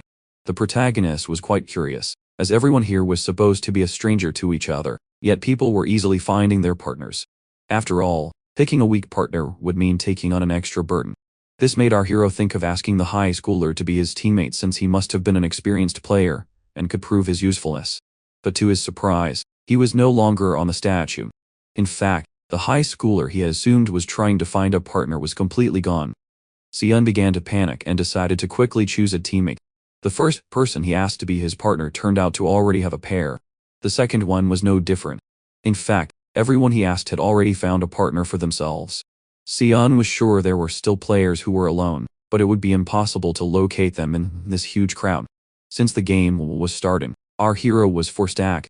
He had no choice but to jump into the lobby alone and eliminate everyone. And with that being said, the first day of the game began. Xian quickly spotted a small village with houses that seemed to have pretty good items. And so, without wasting any more time, he decided to land there. While plummeting like a shooting star, he began to think it would be best to be the first to land to quickly kill the ones who would land after.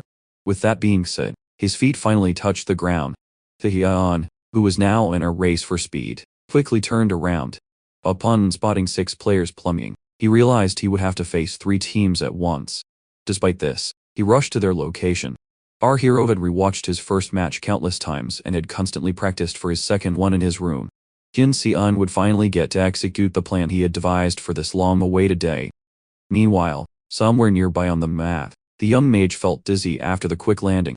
But just as he started to wonder where his teammate had landed, someone suddenly shattered his barrier. The mage started to panic and demanded an explanation. Seeing this, Xian considered the mage to be as good as dead. With that being said, he ordered his indestructible fist. The punch was so powerful that it went through the poor mage's body. The young man coughed up his organs. Only then did the system inform Xian of a new annoying feature that required him to finish off enemies as soon as possible before their teammate arrived to heal them. However, just as he was about to crush the mage's head, the protagonist felt a certain disturbance. A giant knight in armor charged at him with a spear from behind. Xian managed to dodge the sharp weapon. Despite this, he was still hit by the shield. Our hero was very annoyed that the mage's teammate had already shown up. He quickly caught himself on the ground and expressed his amazement at the knight's power. That warrior, who seemed to be an extremely experienced close-quarters fighter, had no idea that the Korean had killed his partner. The most important thing about the protagonist's martial art was knowing how to use it against opponents with weapons. However, since there were no real weapon users on Earth, he could only visualize this technique. Xian was quite excited, as he finally had the chance to use it in the game. With that, he found himself amused and couldn't help but smile. Just then, the knight charged at him. Our hero quickly reacted to launch his counterattack. But just as his fist and the spear were about to collide, the martial artist suddenly opened his hand. He quickly dodged the spear and let it pass him by. Now out of harm's way, he quickly made his move. And before the knight could realize it, he was punched in the stomach. The warrior was angry to see that his attack had been deflected. But the protagonist was not done yet, as he had been able to find an opening in his enemy's defense. And just like that, he imbued all his power into his palm before launching a hip strike that left a huge dent in the knight. The armored man took massive damage, but his suffering was not over. Xian, who grabbed him by the head, kneed him so hard that even his helmet shattered. It was safe to say the man's skull was now broken. And just like that, the knight couldn't take it anymore. Xian easily defeated his second opponent. He then placed his foot on the defeated man's head and smashed it to bits to secure himself a double kill. Xian was pleased about how much life force the knight had. as absorbing energy was much more efficient than gathering it. There were now only 2 enemy teams left in the area. But just as the protagonist was done gathering energy, something flew toward him. The alerted martial artist found himself dodging an arrow at the last second. Our hero, shocked by the presence of a marksman, decided to try and locate him. But as he began his search, another arrow was shot his way. The young man was startled. He had dodged the worst of it but not unscathed. In fact, the projectile had grazed his face. Seon then began to wonder if the marksman was done, only to find himself dodging a storm of arrows. Seeing this, he quickly rushed into the forest. Now, while running between the trees, Seon started to wonder how the marksman was so accurate, but was sure he had no internal energy due to his weak shots. Seon then began to wonder if the enemy was alone or had a teammate. With that being said, he returned to the village. Our hero hypothesized that locating the archer and taking him down would finally make his partner appear. In the previous game, such a situation would have made the martial artist hide and tremble in fear. However, now, he only saw enemies as life energy meals. Only then did he notice something horrifying. As a barrage of arrows was shot from a nearby house, one of them went through his head. At first, it seemed our hero had lost the game on day 1. But as it turns out, this was nothing but a simple clone. The sudden disappearance of his target greatly intrigued the archer. And so, as he began to wonder about how his opponent had vanished, he was suddenly and violently kicked in the face. Seon had finally located the annoying archer, and with a simple kick had sent him flying to the door. Seon was then quite curious, because despite being certain he had kicked something, his opponent was nowhere to be seen. But as a shadow passed him, he came to a shocking realization. Seon quickly realized he would have to face someone with a stealth cloak. Only then did he notice a shadow behind him, which startled him. Just like that, an arrow was shot from out of nowhere. However, our hero managed to dodge it in time. Due to the cloak's power, Seon couldn't sense the archer who was escaping, getting behind his back. The player quickly realized he was in a tough situation. Realizing he couldn't win a fight against the martial artist, he tried to run. But little did he know, Seon wouldn't let him slip away. And just like that, the protagonist made his move. He began to track his target through the village. The poor archer found himself running in a panic. Then suddenly, the one he was trying to escape appeared right in front of him. Seon explained to the marksman that it was a mistake to fight him during the day while wearing this cloak. Seeing that this item was perfect for quietly climbing the ranks, Seon would now kill its owner to obtain it. Only then did a third presence arrive on the scene.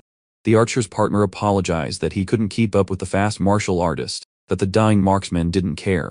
The jewel-wielding elf pointed out that the protagonist was nowhere to be seen.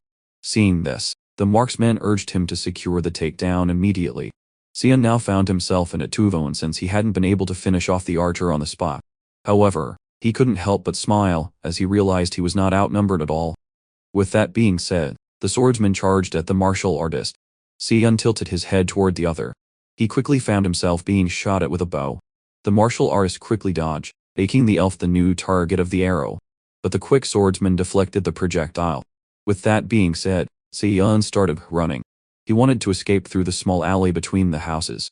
The archer was fed up with how slippery our protagonist was, and shot him with 3 arrows at once. Just like that, our hero was hit in the back.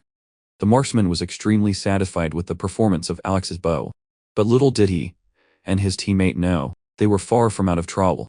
The martial artist charged at the archer, who thought they had won the fight. Seon then pitied the man for his arrogance, and before the 2 teammates could react, our protagonist struck. The archer was stabbed from behind. Now, with the first one down, he urged them to stop relying on their eyes so much. The swordsman was stunned by the martial artist's skill and hypothesized it was an illusion. Seon simply claimed he was an experienced player, and explained to the swordsman that he needed to take him down to save the archer. Just then, we charged at him while screaming that he would be the last one standing. This came as a great shock to our protagonist. And with that being said, the 2 warriors rushed at each other. Seeing that the elf was launching a named attack, the human decided to do the same. For the protagonist's counterattack to work, he needed to find a weakness in the enemy's defense to strike him in the shoulder.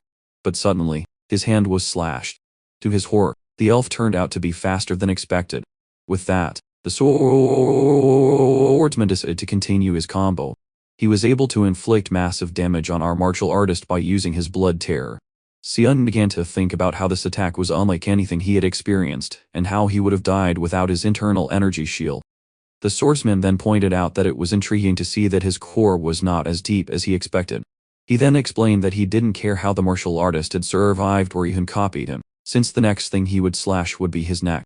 Xian knew very well that his only hope of winning was a counterattack. However, he struggled to find a way to counter his opponent's fast movements. Only then did he remember that he was safe from elimination in this match. Seeing this, he decided to make a bold move. Xian had the crazy idea of trying to see if he could locate his opponent without relying on his eyes. He was sure that if he succeeded here, he would be able to reach number 1 with ease. The martial artist had spent the last 2 months training his internal energy. He was no longer the weak newbie from the first game, but one of the most promising internal energy masters. In the end, the thought finally opened his eyes. The blades fell to the ground. The elf, now immobile, was confused to see that he had actually blocked his final attack with ease. In that moment, Jin Xian had unlocked something hidden within him.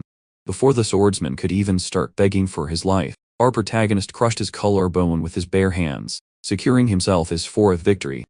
Naturally, the powerful swordsman possessed great life energy and had even dropped some sweet items like a healing scroll.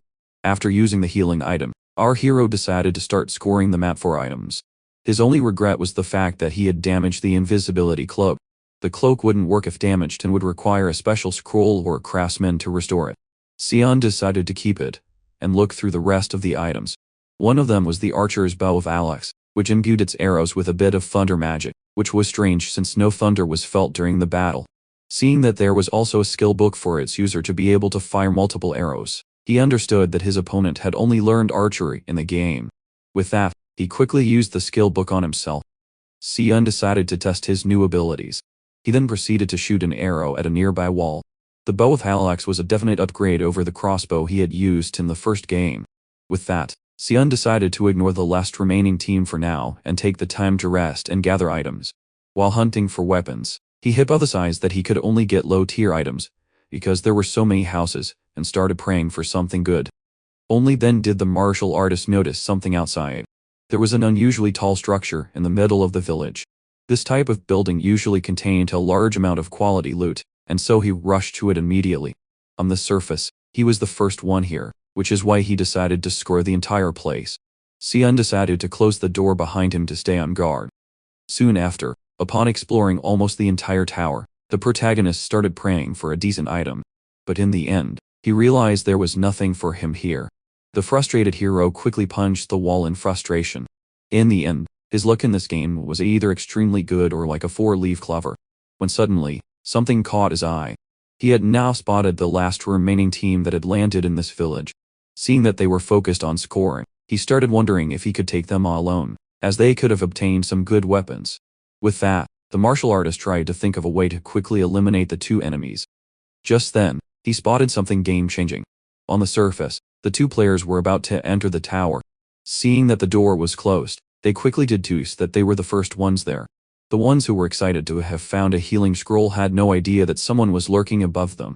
Thid, who had purposely ignored the healing scrolls since he already had too many, had unintentionally created a perfect trap. He proceeded to jump on the 2 players, sure that they were newbies, seeing how excited they were about simple healing scrolls. Xian was determined to start the fight by scoring the first point. The naive newbies then spotted a mysterious shadow on the ground. Just like that, after performing a spectacular and unnecessary spinning move, the protagonist finally landed on the ground. Xian claimed there was a chance the enemy was a strong mage. In that case, he would have a barrier, and seeing the energy shard shatter all over the place, his assumption was correct. The pair began to panic as an enemy fell straight from the sky. With that, our hero decided to end the fight with his next attack. Just then, the mage tried to attack him with fire. A single hit from the flame would have gravely injured our protagonist, and so, he immediately jumped out of the danger zone. This had caused the fire spell to turn into friendly fire, setting the warrior ablaze. The panicked blonde man tried his best to put out the fire. The viewer quickly noticed that the hero was playing alone, seeing that no one was helping him in his attack. With that being said, the one with a giant axe immediately charged at him. Despite this, the martial artist kept dudding every swing of the giant weapon with ease. In his anger, he swore to kill the protagonist. But as he dodged his final swing, the warrior hit something. This left the warrior quite horrified. In the end, the swing our protagonist had dodged had ended up in the mage's stomach. And before either of them could react, Xian attacked the mage from behind and crushed his skull. With that being said, the number of his enemies had gone from 2 to 1. At this sight, the warrior was horrified, and so he dropped his armor to the ground. Now half-naked, the bearded man was quite angry. Seeing this, the protagonist deduced that his opponent was faster without his armor, and that it had slowed him down. Without saying a word, he dodged the incoming axe. The martial artist decided to use one of his named attacks. This allowed him to launch a powerful kick at his giant opponent's neck. But the Viking-like warrior pointed out that his opponent in the air was bound to land at some point. With that, our hero was horrified. The next thing he knew, he found himself being slashed by a giant axe. In fact, the attack was so powerful that it even cut the entire tower in half. The axe's firepower was no joke. With that, our hero decided to resort to his afterimages. He pointed out to his giant opponent that strength alone would not be enough. The warrior couldn't take it anymore, and decided to attack the martial artist immediately. Xian dodged the incoming attack before launching a counter that was blocked by his opponent. But little did the axe wielder know, the real martial artist was standing right behind him while he was busy fighting a clone. With that being said, our protagonist decided to leave. This came as a great shock to the man since the one he had just been fighting was now at the doorway. Xian then pointed out the cracking sounds from the tower the man had cut in half. With that, he decided to conduct a little experiment. Our hero kicked the structure with all his might. Seeing this, the warrior started to panic and began to wonder about the opponent he had just been fighting. But to his horror, it turned out he had been swinging his axe at thin air, and not a clone. Realizing his demise was near, he started crying for help. And just like that, Xian started walking away, as the tower collapsed on his poor opponent. Xian then realized that technically, it was the tower that had taken down the other player, and not him. He became quite intrigued, because since he wasn't credited with the kill, his reward was reduced. Then the dust finally settled. The only thing left of the poor warrior was his hand. Seeing that there was nowhere for them to appear, the chest appeared far from the player's point of death, which saved us from having to dig them up. With that being said, it was now time to collect the reward. The only valuable thing from the warrior was his gauntlets, which boosted strength a little. As for the mage, he possessed some new items the protagonist didn't know existed. There was a bomb scroll, a cursed branch, a philosopher's stone, and even an eighth of a book that would only reveal its value when all 8 pieces were collected. Now, with the mage's cloak protecting him from wind and rain, the protagonist decided to finally get out of this war zone. As the map was gradually shrinking, Xian saw that there must have been several other players near his position. With that, he decided to head to the center of the map. Xian started moving since he had only found useless items in this village. He was now familiar with movement techniques that allowed him to travel much farther than in his previous game. Our hero then entered a monster spawning area where countless types of beasts spawned. The system informed the players that there were normal monsters, powerful boss monsters with great loot, and buff monsters that gave buffs as a reward. Only then was he startled by a loud roar that he immediately recognized as a monster's battle cry. A giant flying lizard was now in a fight. A group of players found themselves facing flying and crawling reptiles. The mage asked the warrior to play as defensively as possible while the latter urged him to watch his back. Xian was intrigued by this 2-player combination. He wasted no time and immediately aimed his bow. His goal was to eliminate them immediately. For that reason, he immediately shot his arrow. The monsters were strong and ferocious. However, the swordsman and the mage were able to hold their own against them. The mage even one-shotted a monster by using his ice spear. Seeing that they would receive many rewards after killing countless monsters, the swordsman couldn't help but be pleased. However, while the warrior was having a great time, the mage was quite annoyed, as he lost a lot of mana just to deal with a single monster. Only then did something hit his barrier. He quickly realized they were now being ambushed. The mage claimed to the party that they should retreat immediately, as enemies had arrived, but the warrior refused, as the monsters were on low health. This made the ugly one argue that their lives were in danger, and that they should escape as fast as possible. Seeing that the party seemed to be arguing, Xian had the idea of sowing chaos on the battlefield. And just like that, he shot 3 arrows at once. The mage immediately noticed the incoming projectiles. The arrows were so powerful that they easily shattered his barrier. With that, the swordsman urged his partner to immediately put his shield back up. This made the mage argue once again that their priority should be to retreat immediately. But the swordsman claimed that there were too many rewards at stake here, and that they should quickly farm it before leaving. However, to the warrior's surprise, his ally claimed that a barrier would be useless. And so, he decided to use a new spell called Asro's Wall of Protection. Just like that, giant stone slabs started rising from the ground. Not even the mage's partner could understand this move. Our hero also questioned him raising these walls as it made things easier for him. With that being said, he immediately began to move. The mage tried to explain that this was the best way to protect themselves and save mana, but the warrior claimed they were now unable to locate the enemy. The ugly one tried to claim that they would be able to leave once the walls disappeared. But his partner, who had just killed a snake, didn't care and promised to leave him behind next time if he messed up. The consequences of the mage's mistake immediately showed. Weapons that could bend the trajectory of an arrow, such as a bow, could easily get past these walls. The warrior demanded the spell be cancelled, but the mage explained it would only disappear after 5 minutes. With that being said, our hero pulled something out of his subspace. He quickly imbued the explosive scroll, which would detonate in 10 seconds, into one of his lightning bolts. Sion decided to use it quickly, and so he elevated himself and aimed the arrow. Just like that, the projectile was launched. The arrow easily got past the wall and landed right in front of the enemy due as the clock hit 0. And just like that, the explosive scroll detonated. Its firepower was so devastating that it easily tore through the mage's thick walls. Sion, who did not expect it to be this powerful, quickly took down the little worm that was trying to bite him. With that being said, the already ugly mage was burned to a crisp. However, from the rubble, a hand emerged. The warrior couldn't help but blame the mage. Because of his foolishness, he almost lost his life. But only then did he realize something horrifying. Now trapped under the rubble, the warrior found himself in front of a ball aimed at him. Sion explained that he had an easy win due to the mage's incompetence. In the end, the warrior pointed out that he still had a lot to learn, and that picking the right partner was in fact a skill. And just like that, he calmly accepted his inevitable fate. Seeing that the box immediately appeared, it made our hero realize that the mage had lost his life first in the explosion. Inside the swordsman's chest, he found a swordsmanship book, a movement book, and even a manuscript on footwork. But in the end, since he was a martial artist, these swordsman skills were useless to him. However, the hero did not leave empty-handed after the fight, as the warrior had the Ring of Toe, which increased magic resistance. Soon after, he spotted another chest appearing nearby. This one belonged to the mage. Sion was glad to have finally found the pure gold scroll necklace. There was also a Circle 4 magic book in the chest that our hero couldn't learn, as it was too advanced for him. Only then did he notice the monsters behind him. After a few minutes, the martial artist started to pity the mage and the swordsman, as they had struggled when facing such pathetic creatures. But upon taking down the creatures, our hero found something on the ground. The monsters had dropped some rewards upon death.